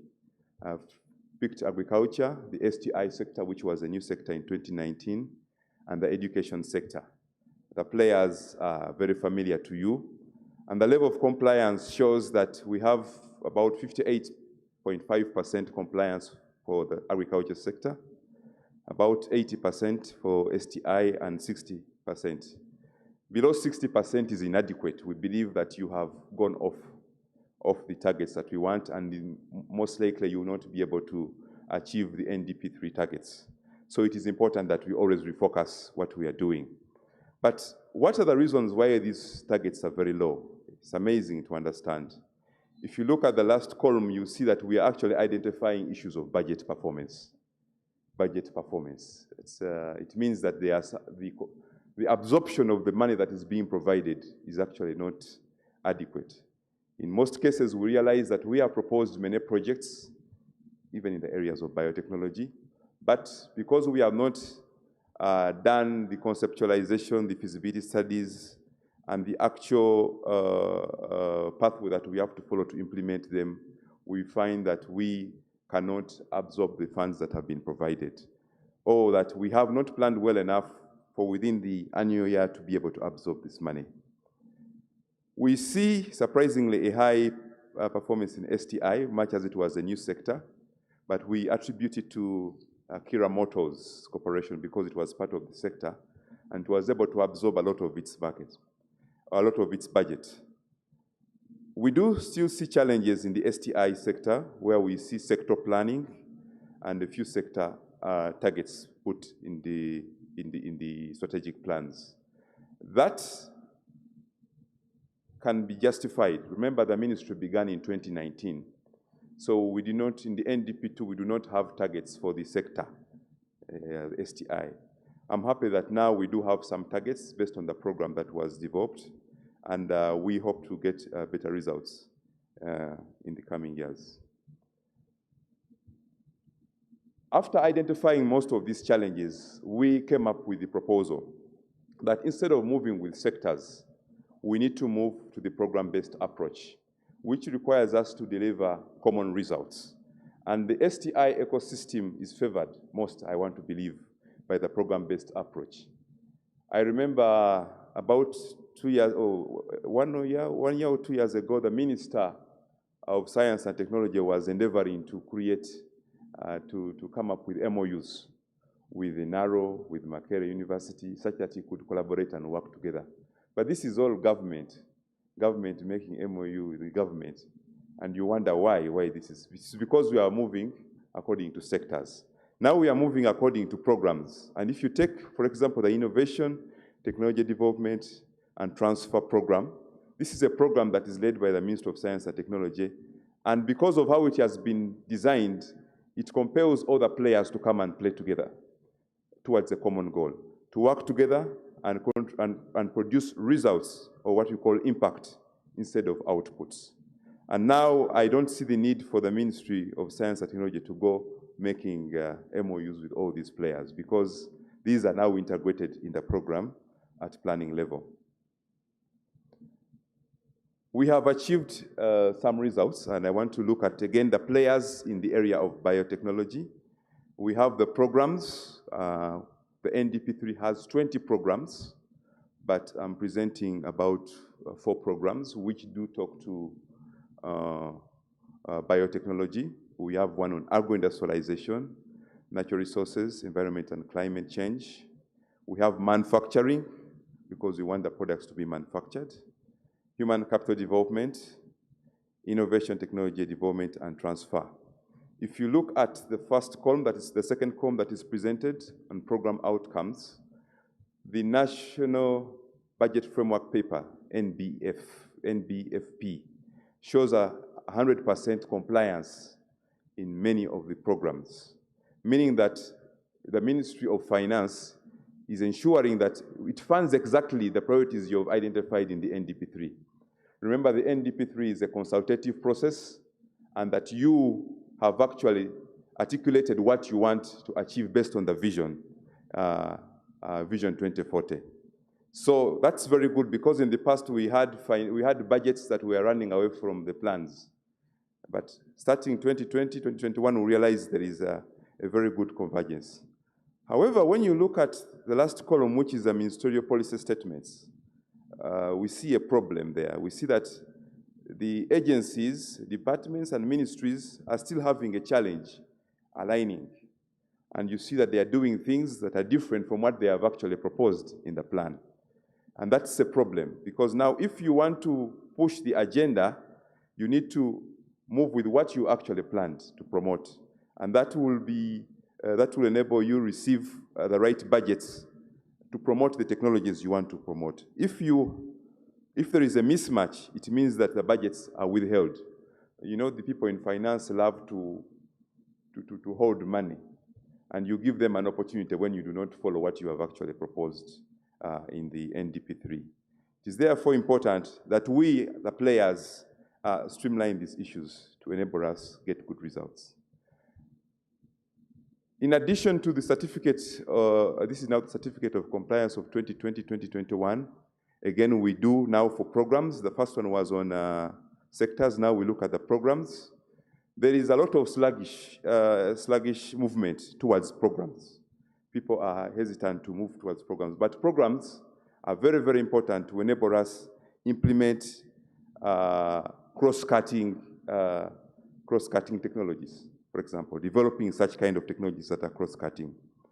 I want to show you some of the problems that we have under agro-industrialization.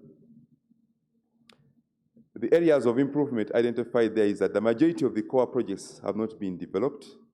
I want to encourage all the sector players, all the agencies, to utilize National Planning Authority in developing these projects. We have established a feasibility study unit which can support the development of these technologies, or rather of these projects, such that they can be funded. We also realize that under agro-industrialization, a lot of funding has been allocated to production. Now, if we want to look at a value chain, and you're only putting 75% of the funding in production, there is no way you're going to get these biotechnology products on the market. You need now to revise and look at post-harvest handling, look at marketing. So these are some of the reforms that are in within our space, and we can actually work on them to realize our dreams. Under the program, again, innovation, technology development and transfer, we have a very poor compliance of 53%. And the reason why we have a low compliance is because there is low release of approved budget for all the projects. As you know, this is now the Ministry of Science and Technology, which has been restructured. And because the restructuring process is going on, the releases were not done. We hope that the restructuring process will be completed very soon. Those of you who were here yesterday saw the minister presenting a new structure. And we think that if that structure is approved and filled, we will be able to release these funds and are able to comply. So in addition to the traditional challenges we have, I think we also have challenges of planning, as I've indicated, that we need to work on, such that we can be able to access funds to implement what we desire to implement. The second issue that we have proposed as a reform in the NDP3 is to increase the role of the state. There's an increased role of the state to invest strategically, either alone or together with the private sector to exploit the quasi-market and the PPP approaches in development. You have seen this in the drug development. Never before have we had a lot of money being injected for vaccines. Now we are seeing money going to vaccines. We see an investment on machining centers in Yuri. We see government investing in Kira Motors. We have not reaped yet from these investments, but we hope that we will reap in the long run from these investments. We have a third theory of change, which is a more targeted investment in the infrastructure and human capital. In the NDP2, we spent a lot of resources in infrastructure, but now we want to have a consolidated approach in establishing this infrastructure, and specifically looking at areas that have been left behind. One area we think about is human capital, well highlighted among the objectives of the program of innovation, technology development, and transfer. In order for us to develop biotechnology, we as planners believe that it is important that we build a human resource. And this is specialized human resource. Let's look at the situation that we have today in the country. There are very many categories of biotechnology, but I will stick to three: agricultural biotechnology, industrial biotechnology, medical biotechnology. You can rearrange them into white biotechnology, blue biotechnology, green biotechnology, all sorts of biotechnology. But let's stick to those three. If we look at our country, we have been able to produce some products: banana, sweet potato, cassava, maize. Many other presenters will come and talk to them. And I want to believe we are building a critical mass in terms of human manpower to put this research to the markets. However, we still have a challenge in the areas of technology transfer, incubation, and commercialization of these products. So as a country now, we need to focus in this area. When we, in our agencies, are promoting these technologies, are we looking at these other areas as well, or we are focusing on only the R&D? I think it is important that we now move towards the marketing. We have another area on industrial biotechnology where we want to produce enzymes, preservatives, additives, plastics. And for this, we need industrial engineers, we need bioengineers, we need biosystems engineers, and process engineers. And these we still have very few in the country. Agricultural biotechnology has had very bad press, partly because it is food. We as the players now need to think about other technologies. For example, medical biotechnology is an area that you can break through without serious problems. And it's evident, COVID-19 vaccines entered the market as you're waiting for the regulations to be put in place.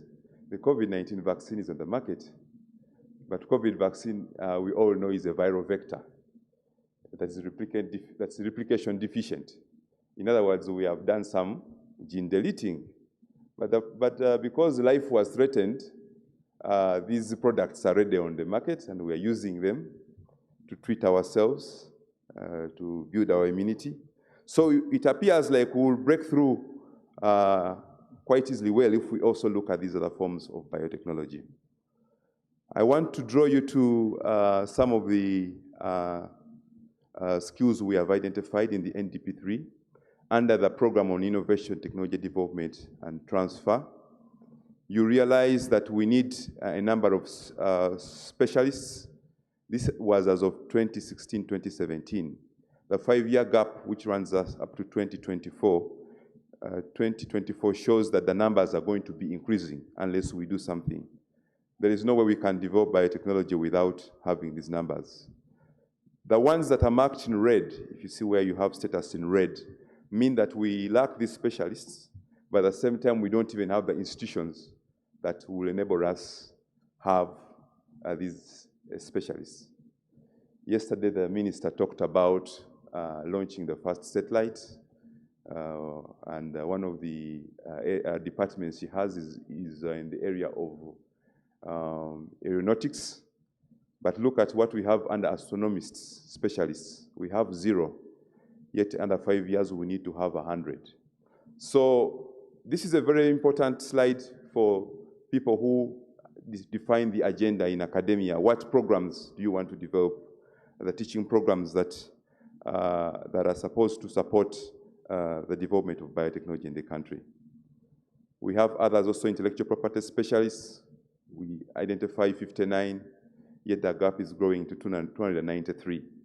Nanotechnologies, we don't have any, but nanotechnology is one of the technologies that are moving hand in hand with biotechnology and artificial intelligence, but we do not have.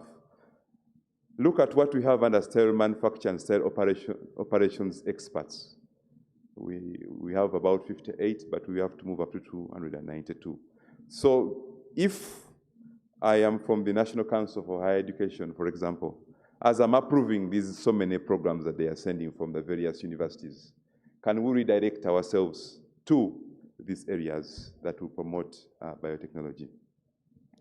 The last theory of change under the NDP3, I must say the most difficult one to defend, is the introduction of the parish development model.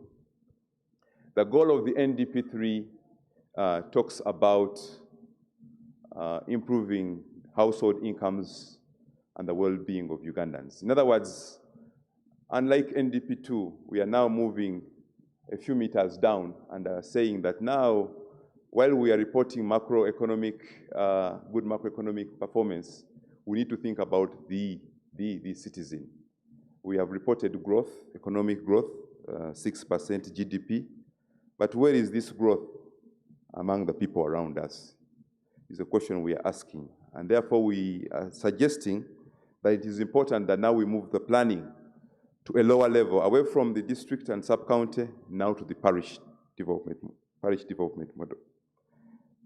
The parish development model is not a political tool. It is a planning tool. It is in NDP3. The parish development model is designed as a vehicle for implementation. And I want you to listen to me very carefully on this one. It's a vehicle for implementation of all the programs that we are proposing in NDP3. It's not only about the revolving fund that is talked about or the circles. That is just a component. That's the financial element that we are looking at.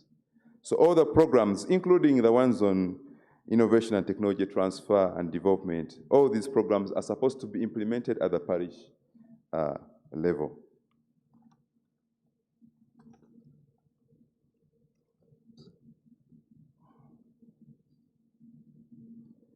During the NDP3 period, we are supposed to operationalize the parish development model. We are not supposed to fully implement.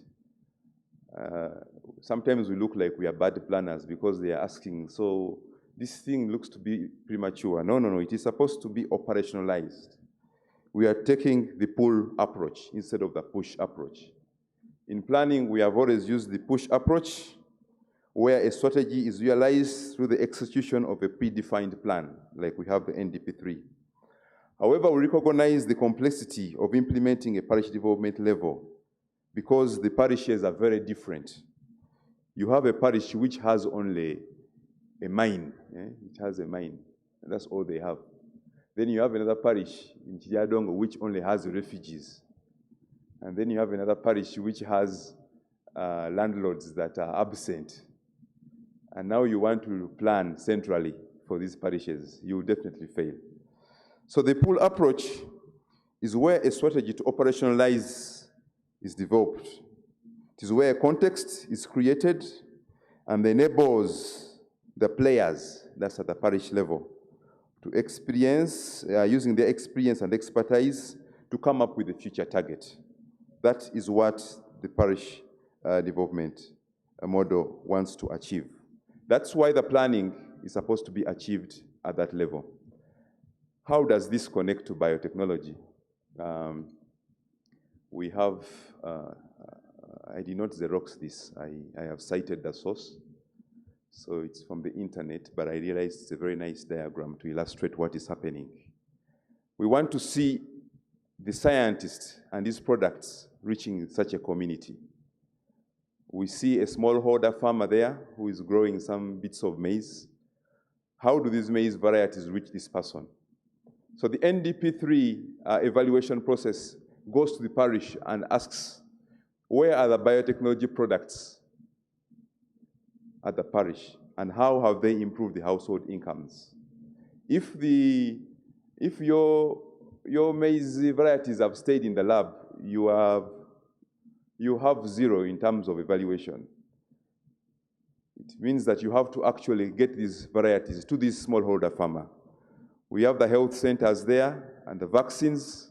Have the vaccines that we are developing reached down here? If you're talking of COVID-19, is it actually in the health center 2, health center 3, or is it still held up this side? We have the learning processes through schools. We have under the NDP3, even under the Innovation, Technology Transfer and Development Program, the STEM approaches, where we want to introduce science, technology, and innovation projects in schools. When you're implementing this program, have you assessed your performance at parish level? Not at the Ministry of Education level. If the curriculum is developed, if you go down to the parish, how many areas have you piloted that actually have these STEM projects running? If you do not have this at the parish level, it means that you're missing the target of the NDP3, because the NDP3 is household incomes and the well-being of Ugandans. This could be realized through our increased interaction with the parish development committee that is proposed. Of course, these processes do have a political connotation. We cannot run away from that, because the best advocate for these programs at parish level are the politicians, as well as the interest groups leaders. It could be the leader of men, the leader of women, the leader of youth, the leader of people with disabilities, and all these are involved in trying to ensure that what we have planned centrally reaches them. We have reached a point where the Ministry of Water will not tell us how many boreholes it has constructed in a district. Sometimes they ask you, how many boreholes have you constructed in the district? We say 50 boreholes. And you say 50 boreholes, that district has 3 sub-counties, and then you say, oh, maybe in my sub-county, I should be having about 13. But then you close your eyes and think, but you don't see where those 13 boreholes are. But anyway, you also don't know where the boundary of the sub-county stops, so you just keep quiet and you continue. So we want to go now at parish, and that's where we will ask the information. Where are these facilities being put?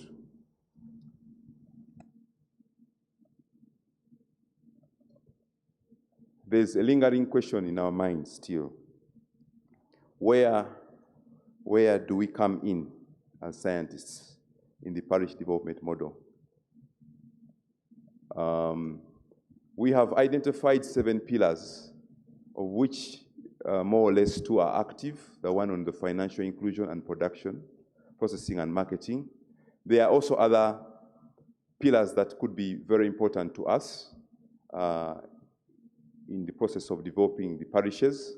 But I want to believe that we as scientists find a lot of interest in the first pillar on production, processing and marketing, because we have already begun to produce our products, but we are still having a challenge of promoting these products down. So it's time for us, for the scientists, not to think that this parish development model is applying to local government only. It applies to all agencies, and we are players because our level of assessment of what we are doing is going to be at the parish level. I got a chance to see the proposed projects. By then there were projects. I don't know where there are sub-programs now under the Ministry of Science, Technology and Innovation. These projects, I don't know why my slides are different from what we have here. Okay.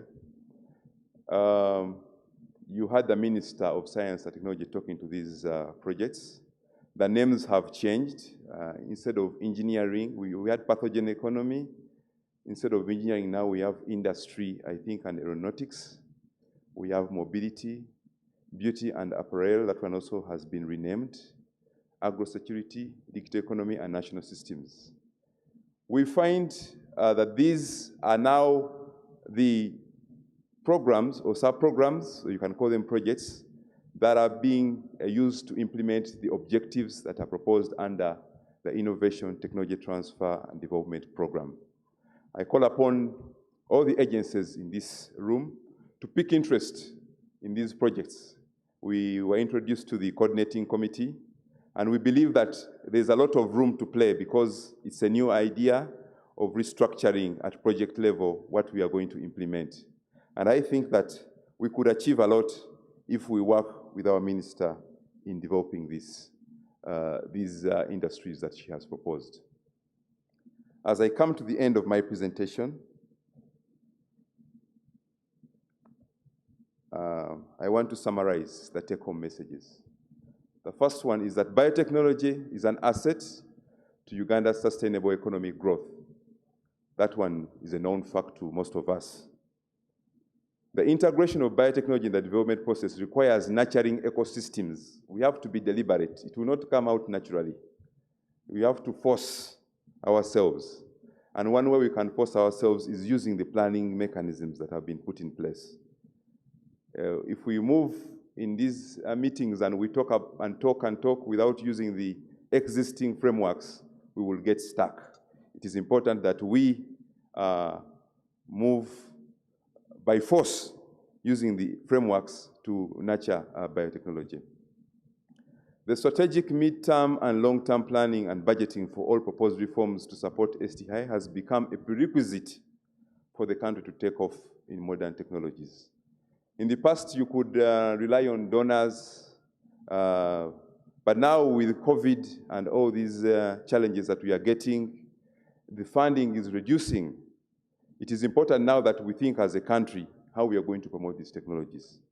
And therefore, we cannot rely on what the donor community is dictating, but what we have planned as a country, and deliberately look for resources to support it. Lastly, I want to conclude my presentation by a quote from President John Calvin Coolidge. President John Calvin Coolidge is not a popular president among the presidents of the United States. He was the 30th president, and he comes at the time when there is the recess in America is about to start. He's great in my view because he introduces one of the greatest reforms that is relevant to this audience. You see, when the economy becomes very bad like what we have, the first thing we ask for are subsidies. Subsidies, subsidies, reduce costs, subsidies, subsidies. So what we're having now in Uganda is not new. So John Calvin also had the same problem as president. And when the farmers' production reduced from the fields were not getting enough, they asked for more inputs, agricultural inputs. They asked for more subsidized inputs for their farms. This lawyer disagreed with them, and he said that he will not allow that. He said, instead of giving the farmers inputs, let's promote modern technologies in agriculture. Let us look at improved breeding, selective breeding. Let us look at smart agriculture technologies, and we see how we can actually have more yields from this same farmer using improved technologies. And he makes that interesting quote, which says that nothing in this world can take the place of persistence. Talent will not. You may be talented, and we have a lot of talents here. A lot of products have been produced from this group. Nothing is more common than unsuccessful men with talent. You find people, geniuses, but they're not getting us anywhere. Education will not, unfortunately. The world is full of educated directs. However, persistence and determination alone are omnipotent. Ladies and gentlemen, let us be persistent in our struggle. We will get there.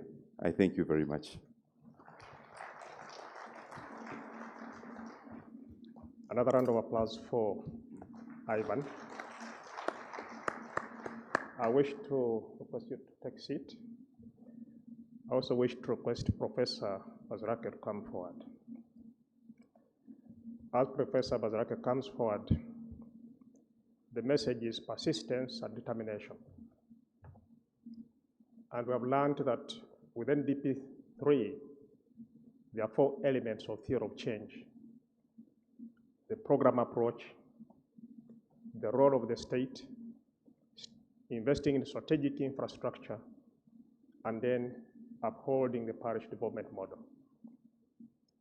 But importantly, as we do that, we need to be so mindful about the planning and budgeting process to ensure that all plans are linked and derived from the program development mode, the program implementation of the PIAPs, and above all, to have coordinated planning. And as we develop capacity development programs, we need to be mindful of the key gaps that we are lacking as a country, which have been shared with us. We now have 20 minutes of discussion, I now open up to the floor for any possible questions to the presenters. This panel, the middle panel, any question? Just move the microphone. 1, 2, 3, 4. Number 1, just move the microphone.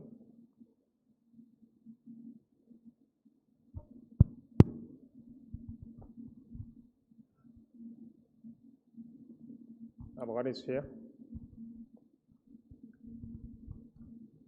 Keep your question short and clear to the point.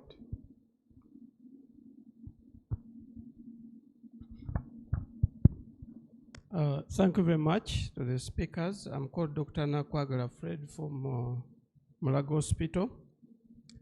Biomedical sciences is my background. Now,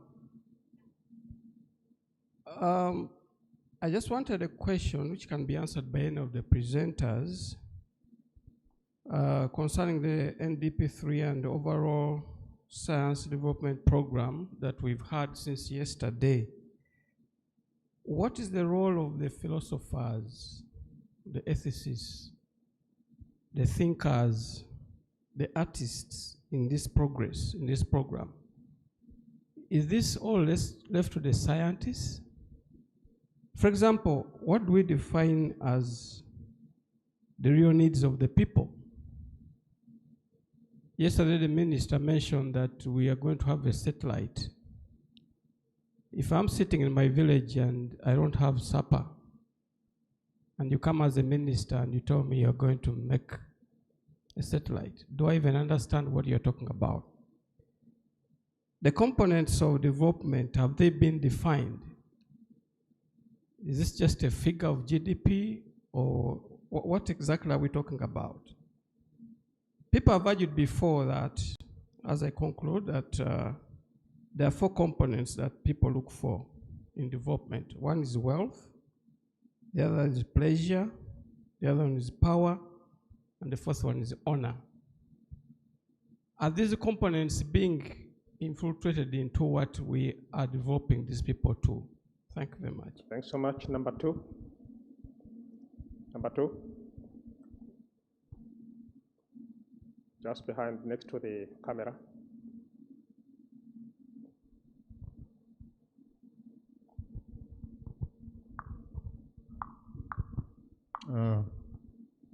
I want to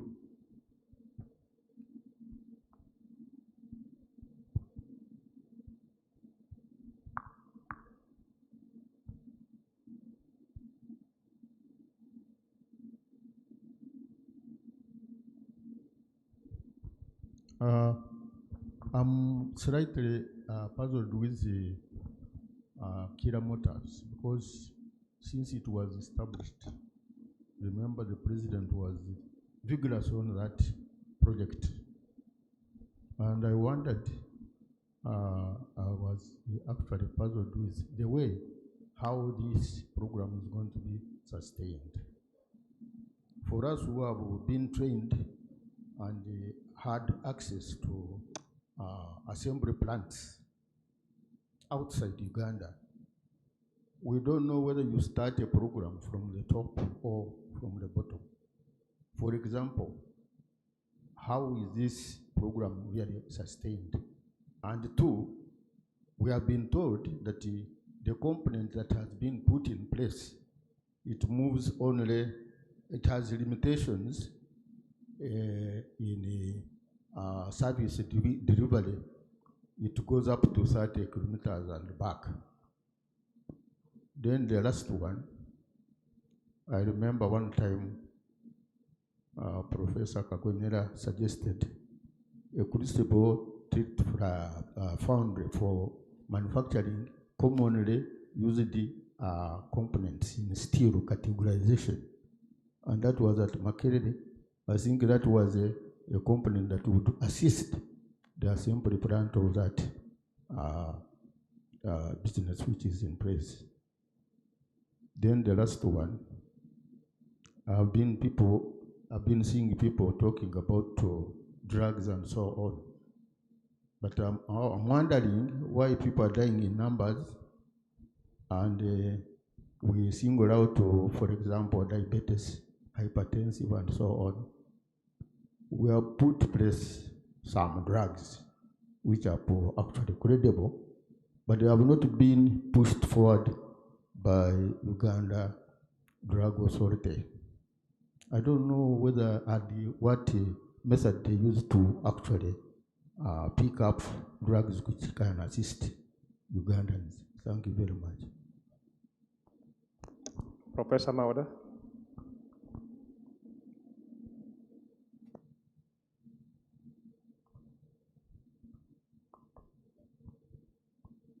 Yeah, thank you very much, Chairperson, for chair of this session, and the presenters. I would like to appreciate UNST for this conference or forum meeting, that it has been very enlightening, and we feel that it should be the way to go, or maybe it should be more regular. I wish it was like twice in a year, if resources would allow, that we keep engaging and challenging ourselves. And I would like to ask the chair, the one who presents the chair, Professor Bazirake. Yesterday we had a serious issue on transiting from informal to formal by Professor Kabasa, and it was really challenging. And you see, many of our operations are informal.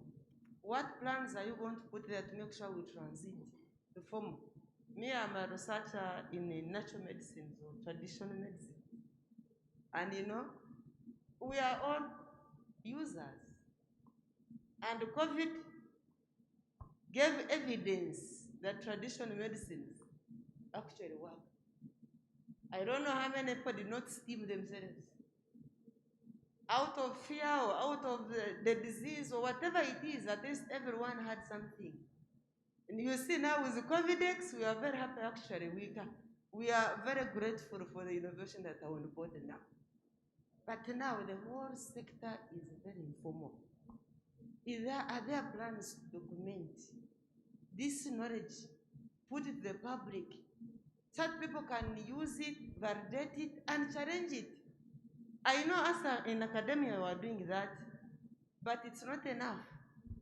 If I may say, Dr. Tugume is here. He knows very well when we started the ethnobotany in Makerere. Very few people, actually students would come for it, but I can tell you many of those who came, they are all meaningfully employed and are doing well. I know there is Godwin Onyaro, one of them is now making products that are sold almost everywhere. But the program has been phased out because it cannot attract the numbers. And you know why? It is because we undermine what is our own, we easily take on what is foreign. I think we must change the paradigm. The paradigm shift must be there. 2, ICT resources. Dr. Lee. When you come to institutions right now, we have adopted online teaching. We insist that all our students must have resources, ICT resources, but they have been left I think, to scrupulous people, if I may say. You are not sure whether the products they have. We have been challenged as universities. Actually, we formed one time a consortium, but we did not go far. We wanted to procure and purchase for students, but university did not even have the money to put together and bring these facilities. And they are needed by our students. Is there any way how it can be done like it was? I remember one time I purchased a laptop. Actually, would come to parliament, even the public servants receive those laptops. We buy them. I have been appealing, actually informing those who are concerned, especially us from private sector, we need those services. And you know, that is the challenge when it comes to the areas, access to IT services and technologies. We must give it the upper hand that it deserves, because almost everything now is IT. Everyone needs a laptop. You find the students, they say, Now they are demanding that we want desktops in labs. And yet we should be transiting and doing other things. So this is something that you can look to. Then the last one is on parish development model. Also, we have us as universities, we are the champions of knowledge generation. But the parish model, I was asking, when our universities included. Remember, we are operating the departments, the faculties, we are having knowledge. Our students are there, the innovations are coming, and you keep challenging us that we keep our knowledge on the shelves. This is the time when we must roll it out. And how do we do it? I think you need to think through it. If we universities can be part and parcel of the parish development model. Actually, we have parishes. So this one I have already informed other people, but I'm glad that I'm talking the right person. And then the gender focus in the parish development model. We need to know that from research, there are some areas where you not bring men and women to work together. I wonder how you are going to do this. We need to think through it, such that the projects and the vulnerable groups can be supported, either men or women. But of course, many times, it is women who are culprit. You get money, you have done a project, and here something else has happened. The man is demanding the money, maybe for drinking or for marrying other women, you know? So you need to protect this parish development model, even at the village level, especially the gender component. And the land tenure system, from your presentation, the land tenure system matters. Women, we see that most of the women don't own land. Or when they own land, there are issues. Now, of course, you know, domestic violence now is rotating on women, land. Where you are married, you have land. But when you go to use it, your brothers or your relatives are saying, but you are married. You need this land. So there is a paradox there. So there is a need for something to come up on land tenure system, even for road network access. And I believe the parish development model is very important. Thank you very much. Okay, thanks so much, Professor Tugume, right here.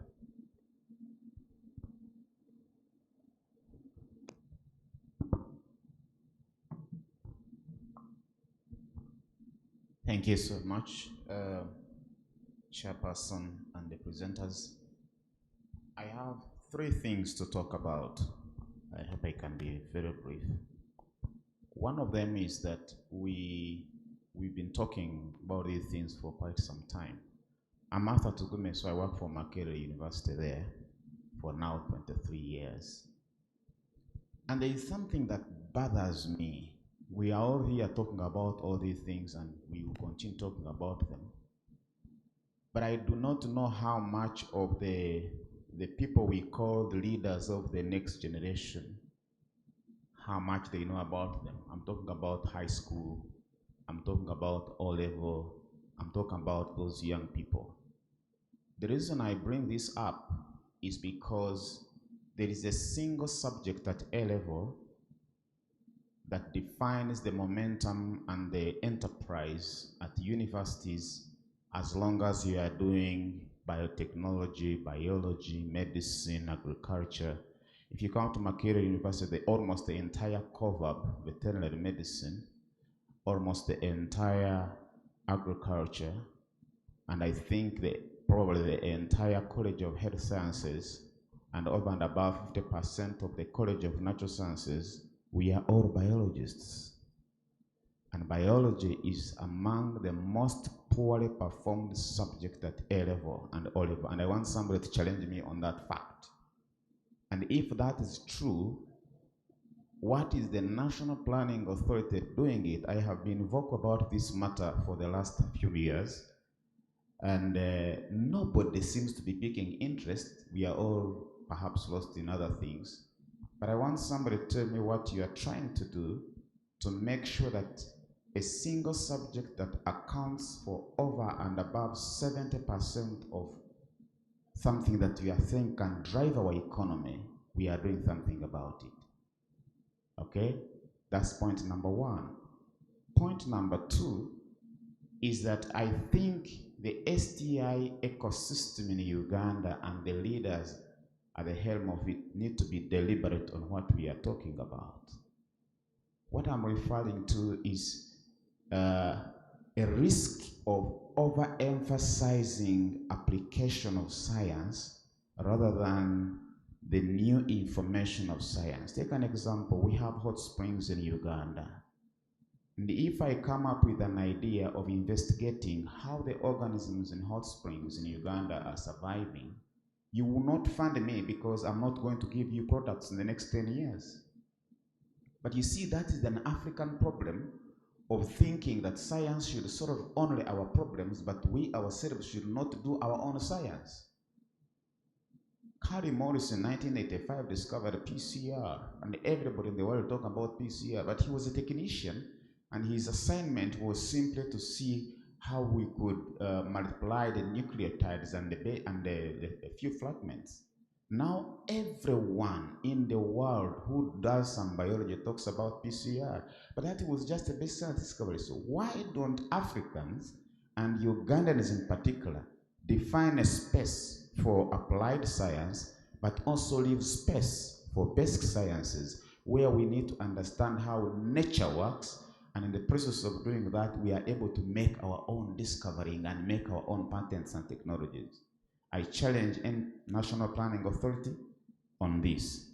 The last one I want to talk about is a disease that is actually coming up in Uganda, and I don't know how we solve it, because we seem to be all involved.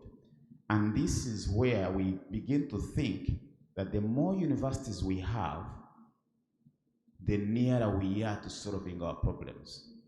Let me tell you, it's a mistake, it's an error. I do not know how we are going to correct it.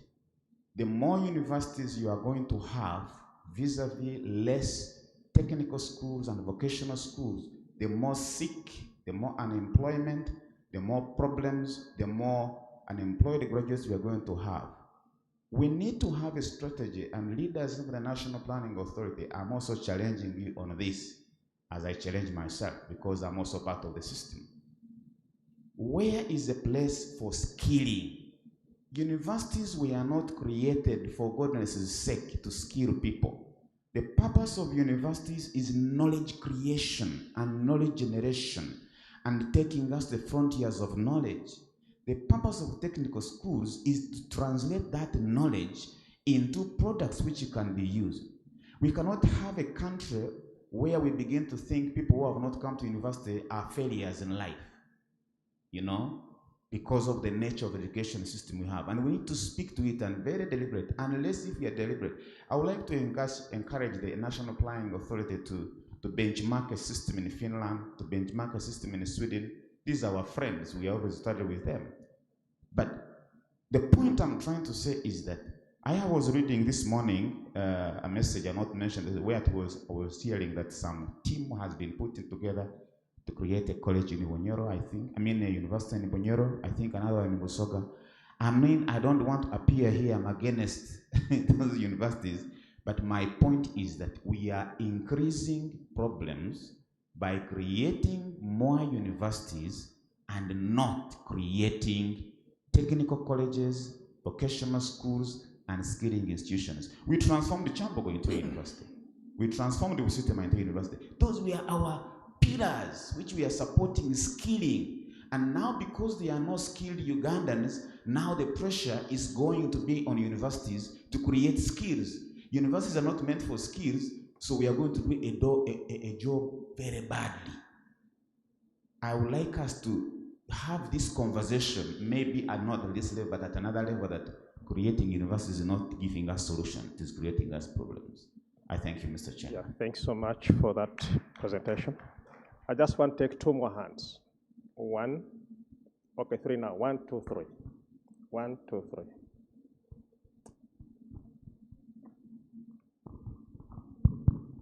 Thank you very much. Chivalama Charles Francis, Biomedical Laboratory Technologist. Thank you, Speaker. This goes to Dr. Lule. Dr. Lule, is there any plan for timely funding of the different projects or programs that the government has committed itself to fund? Because science is timely. In most cases, processes or programs are halted because of funding. Is there any plan for timely funding for these programs? Thank you. Thanks so much. Number 2, just behind you.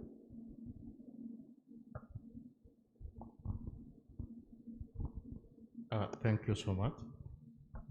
My name is Godfrey Kwiriza. I teach closely with Professor Arthur Tugume. I want to ask my brother, Dr. Rule, and the good thing the moderator is the DG for Naro. When you look at other countries where they have achieved most in producing these biotechnologies, is that they consolidate their effort. When you come to Uganda, speaking from Makerere where I teach, you'll find a PCR in botany, another one in COVAP, another small one in agriculture, another one in Mulago. Now, the same when you go to Naro, you find that we are spread thin instead of consolidating our effort. Do you have a plan as National Planning Authority? Because look what in Naro, we have Kajansi with all the facilities, ARDC for instance, and the Makerere University is offering aquaculture training at the center. And the facilities are there. And both institutions are government institutions. But if Makerere is to access those facilities, it's very difficult. And all these scientists have also been facilitated by the same government. All these narrow institutions, look at agriculture. Must Makerere have Kabanyoro separate from, for instance, Kawanda? And these scientists are in Kawanda, they have the knowledge, they can offer it to the university. The facilities are there, but Kawanda says these are ours, that's Makerere. Don't you think we can benefit in merging these institutions in the future? Elsewhere, research has achieved, many innovations have been developed by the interest and the zeal of the private institutions, companies, to co-fund. But it doesn't seem of much interest in Uganda, being in the National Planning Authority. Are you thinking of dialogues to interest, and probably, I don't know what I can say, these companies, other than waiting at the receiving end, they want a highly skilled, like Professor Tugume was saying, highly skilled. And you wonder, they're always asking you, what is your experience? But a graduate, there is no school where they train experience. But they also don't want to participate in the training. Some of them, many actually.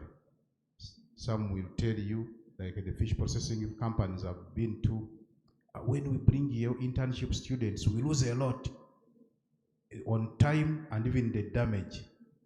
Yes, but we have to incur those. So how do you have a plan to interest those? I think I'll stop at that. The rest you can discuss later. Thank you. And lastly, number 3, just behind.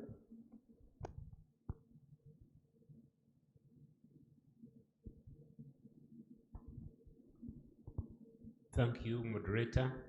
I'm Dr. Dennis Muhanji from the College of Veterinary Medicine, Makerere. And my question goes to Dr. Engineer Lule. There has been, you talked of the parish development model, and I happen to come from Kabale. We have a popular soft drink local drink called Bushera. And of recent, I've seen Coca-Cola has started investing in that. And I'm sure in a number of other regions, maybe districts, there are certain unique items where the nation could pick interest. For example, Bushera, it's a soft drink, but once it goes beyond 3 days, 2-3 days, then it starts turning into alcoholic. And of course, I guess if scientists, I think biotechnology could provide a solution where a product could be developed and even it's on the shelf for months.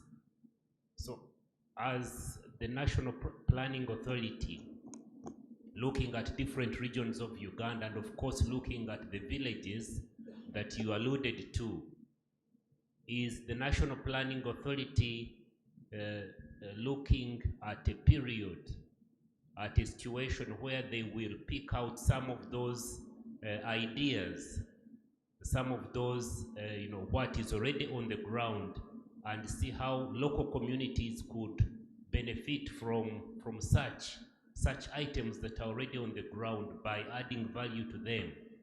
Because as we see, for example, big companies, Coca-Cola is doing something, but maybe we are looking at preservatives here. So, and I would think that biotechnology could provide even better solutions that could eventually benefit our communities. I thank you. Yeah, thanks so much. Professor Bazirake, what strategies do you propose to shift from informality to formality for a science-led industrialization?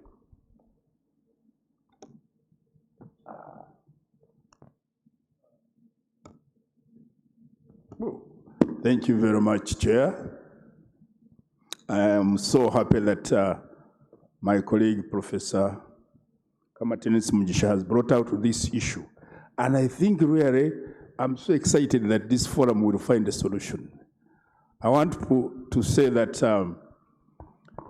Professor Kamatenes, what you have said, I was invited by the current Minister of STI, and we shared 1 hour in her office with her team, and she said that probably the exhibitors who were in Dubai Expo, I want to say, if she was even yesterday, I would say it, may not have been the right people to go to Dubai, because how they were arrived at was not picking probably the best. Why?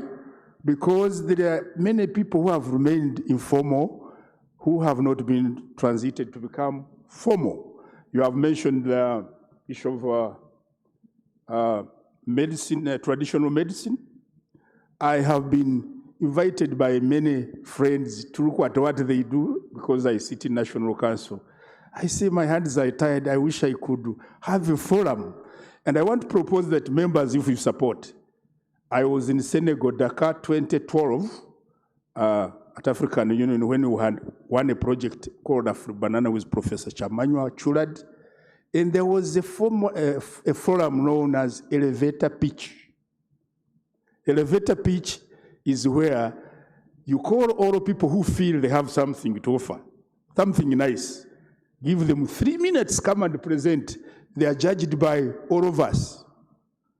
I want to call upon STI, I don't know which is the right forum, whether STI, National Planning Authority, or UNST, to seek for ways and means of creating a forum, kind of elevator pitch forum. There's so many innovators who remain informal, who remain with,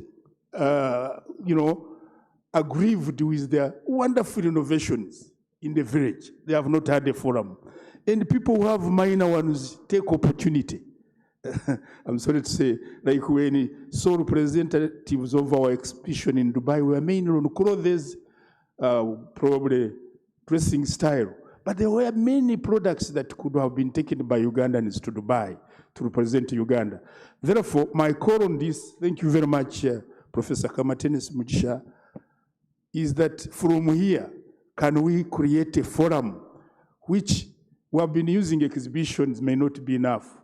maybe National Council, National Planning Authority, OSTI system, to call all Ugandans, give them a chance to present what they are doing, get judged by everybody. You will be surprised to find amazing, wonderful science and innovations, technologies that can take this Uganda to great heights. I wanted to suggest that. I know what you said is a great concern. Can we create a forum and ask all those in medicine, electronics, engineering, agro-processing, wherever, give them a chance and demonstrate. The exhibitions we have been having are not enough, Chairman. I want to say that paradigm shift the professor has called for is long overdue. And let me give an example. I'm in a university or in universities. When the white man was coming, he was teaching this organic chemistry using models, as Professor Tugume said. They wanted us to keep at that level. They were not going in for cutting edge technology. They were not going in to help us. I say I am from background of food technology, food biotechnology. We are learning. Until recently, Makerere in 1992 started adding value to food. They wanted us to take raw materials, they add value. When you go to Dubai, the best fruits are in Dubai, they are added value juices, come back here. Not even food science was here. We continue producing raw materials, they add value. Is that what we want to keep with? Medicine. People are laughing at India. India now, I've been in India several times. Even UK buys medicine from India, it's on record. Start it. There is a term we used, perseverance, persevere. We shall be there.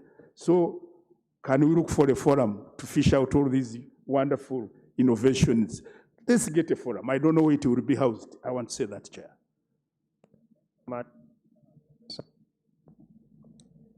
Engineer Rule. If I can finish with another, because I had only two. Professor Arthur Tugume was wondering, where is skilling, Chair? If I just finish the second one. You are very right, sir, that some universities like mine, Chambogo University and others, were turned into comprehensive academia institutions instead of hands-on. If my VC was here, Professor Katunguka, we visited a number of universities, Ireland, including TUM, Technical University of Mombasa. And by the time we left, we were agreeing that Chambogo University should remain a technical university. I'm not in top administration, I'm in administration now, but that idea was there, as you are saying. There is what we call a technical university, facilitated to the extent engineering, science, teaching, hands-on to remain at Chambogo University the way they were, and it requires a lot of inputs. To answer your skilling, where is skilling? We are trying. I have to say this, Chair. Uganda National Council for Science and Technology secured a loan, $100 million US loan. I hope you are aware that at Rwebitete, just 7 kilometers from Lyantonde, there is a big facility with halls of residencies. We have secured buses. The Executive Secretary, Dr. Ngor, is here. We even have buses secured to transport Ugandans for skilling. We have acquired a lot of machinery. We hope if these are put in good use, we are going to put demonstration cubicles at Namamve, which is slated to be completed this year, and the Webitete is slated to be completed 2013. I think sooner than later, Ugandans who have finished universities are the ones targeted, and the other tertiary institutions for hands-on.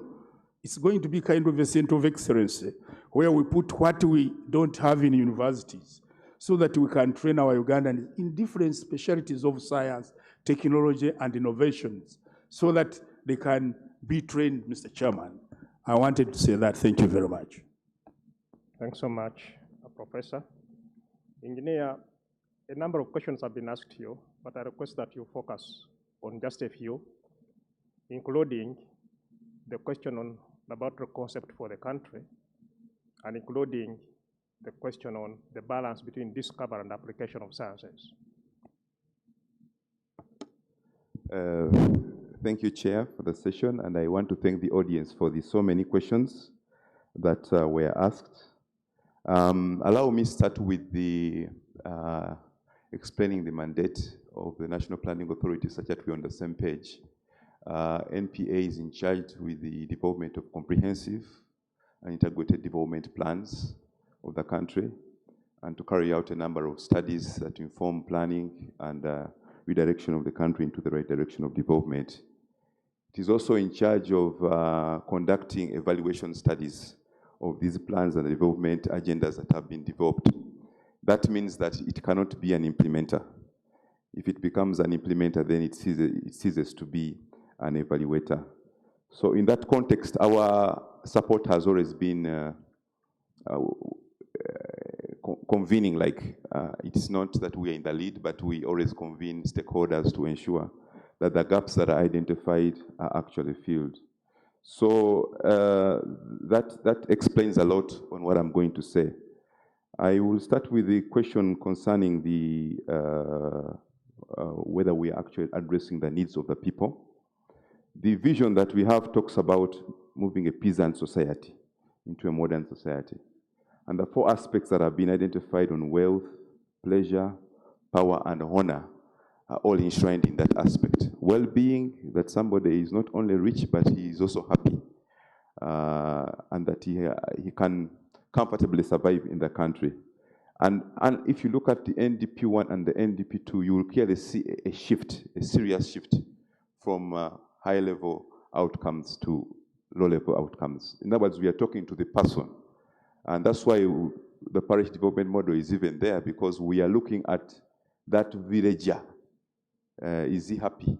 Is he receiving money? And those will be the indicators we'll be following. There's a question on Kira Motors Corporation. In early 2000, the president put a ban on exportation of raw iron ore. And he says all the iron ore in the country has to be processed in the country. And if we are to develop iron ore, then we should also seriously think about what industries are actually going to absorb this iron ore. You have to think about the mobility industry, for example. You have to ensure that all the value chain, right now we have one step that is missing among the players of iron and steel. That key step has to be there. And most importantly, the local consumers. It cannot be that even when we process the iron ore, we export it. We should actually also utilize it. So Kira Motors is one of those interventions that are meant to absorb whatever we are trying to mine for iron from Kabale Parks. It talks to the entire system. Don't look at Kira Motors as one entity. When you're talking about science, you have to be careful. If I give an example of the airline, it may not be profitable, but it's contributing to many other industries. For example, the tourism industry. And it's growing the tourism industry. It's growing trade, but if you look at only the airline and you look at the people flying, then probably you are going to miss the point. So this Kira Motors is a starting point to connect the dots. We had a discussion with Yuri concerning the Nama of the facility as a machining center to produce parts for Kira Motors, for example. We have a case where we are trying to introduce the production of tractors in the country. And these tractors require parts which can be made by Kira Motors. So you're developing an entire ecosystem. And in my presentation, I also did mention that this is a very good example where mid-term and long-term planning is favorable to the scientists or to the engineers, because you can't get the results tomorrow. The results that we are looking at in the long run. There was a question that was answered partly by Professor on the sources of IT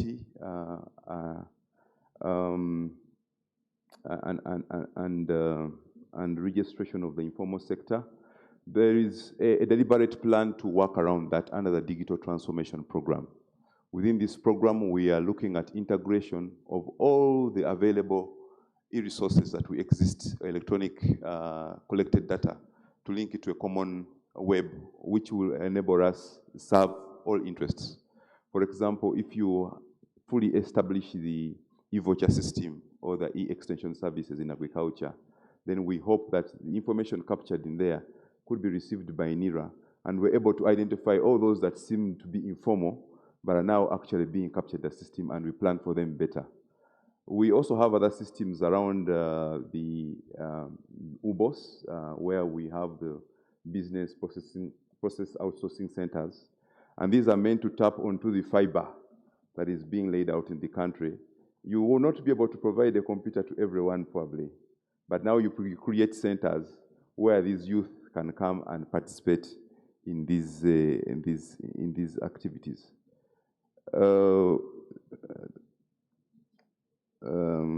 How do universities participate in the parish development model? I labor to show how our outputs should talk to the people around us, but we need to understand how the NDP3 is structured. It is a program that has clear targets. I don't know whether, I believe that the Human Capital Development Program talks to education and talks to the universities. And within the Human Capital Development Program, we, for example, have a program on nutrition for communities, a sub-program on nutrition. And now, as the university develops its strategic plan, has it seen what the working group on Human Capital Development Program has considered?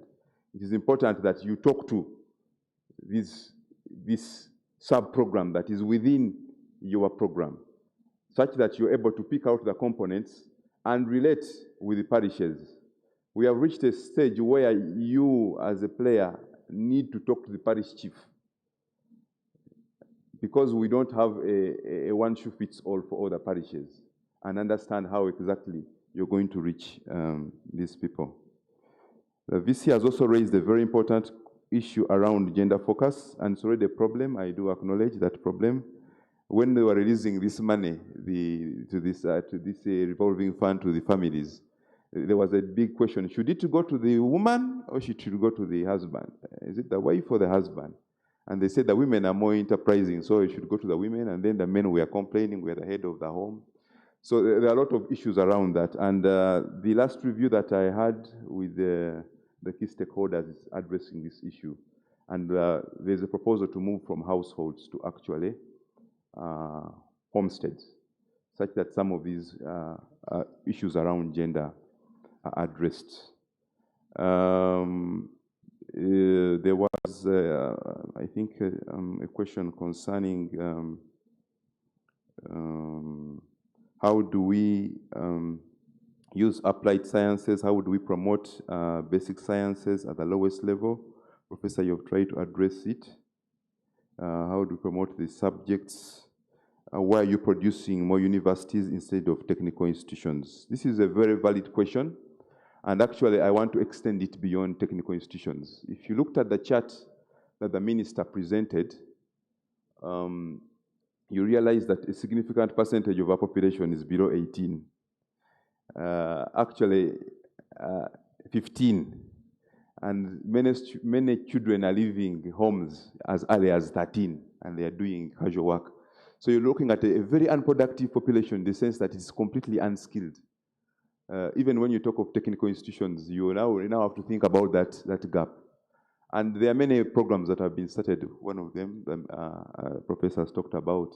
But most importantly, what we think as government is dividing the country into regions where we establish cottage industries.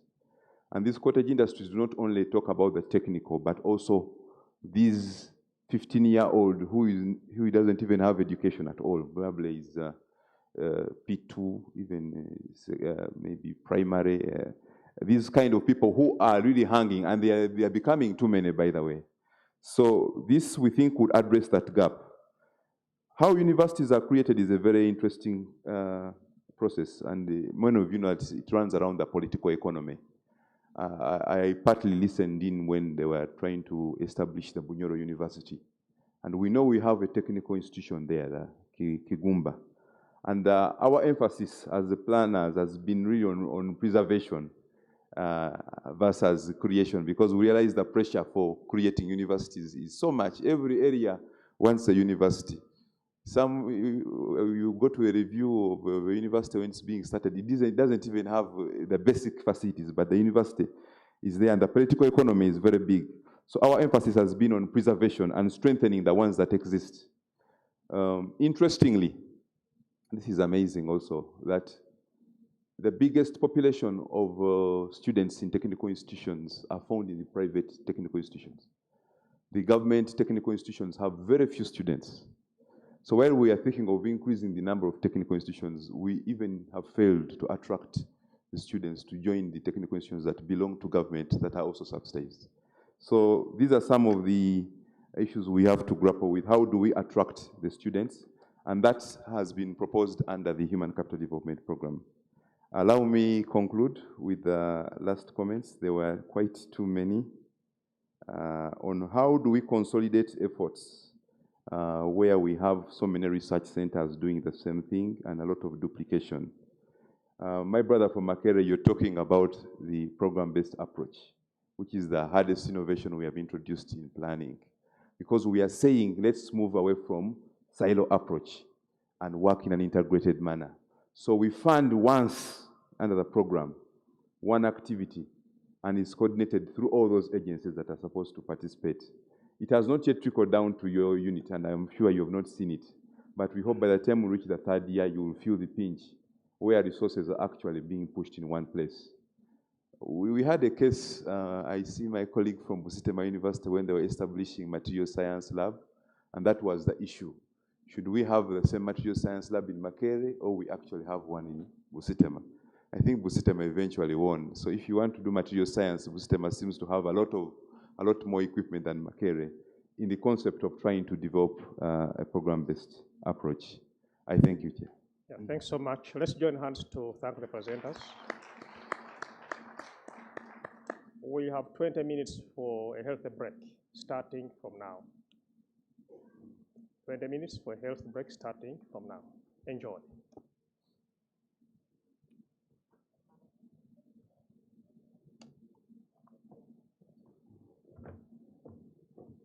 Yes, thank you very much, our session chair 3, Dr. Ayonna Baguma, and presenters, keynote, very informative keynote address, and representative of the Council for Science and Technology Board, Professor Bazirake. Before we go for the health break, we would like to once again thank our keynote and chair with a bigger hand clap. And also, I would like to recognize the presence of some VIPs among us. We have the MP of Kwen present among us. Maybe he could stand up for recognition. Then we have Honorable Kirumira Hassan from Katikam present. Thank you for joining us. Then we have Professor Bakibinga from the law school present among us. You're most welcome. And all guests in your respective capacities, thanks for being here. We are going to have a very short break of 20 minutes so that we are back here by 11:27. And when we return, the session will be chaired by Professor Bazirake, who is our Deputy Governing Council Chair at the Uganda National Council for Science and Technology. Professor Bazirake is a former Dean of the Faculty of Science at Chambogo University and the Director of Afri Banana Limited. He's a researcher commercializing matoke, a product under the brand Frevasema, fresh vacuum-sealed matoke. He's also a facilitator at the WIPO Technology and Innovation Support Center since 2013, and an African role model in modernizing food systems. He has supervised several graduate students at master's and PhD level, and he's a widely published scholar. Thank you. So when we come back here, Professor Bazirake will take the floor, and we will have about 5 presentations, 2 of which are going to be online. So you're encouraged to be sensitive about the time because some of our participants are in India and they'll be waiting to go on at exactly 11:40. So we have to keep time. Thank you very much. Enjoy your break. Break is at the exhibition grounds.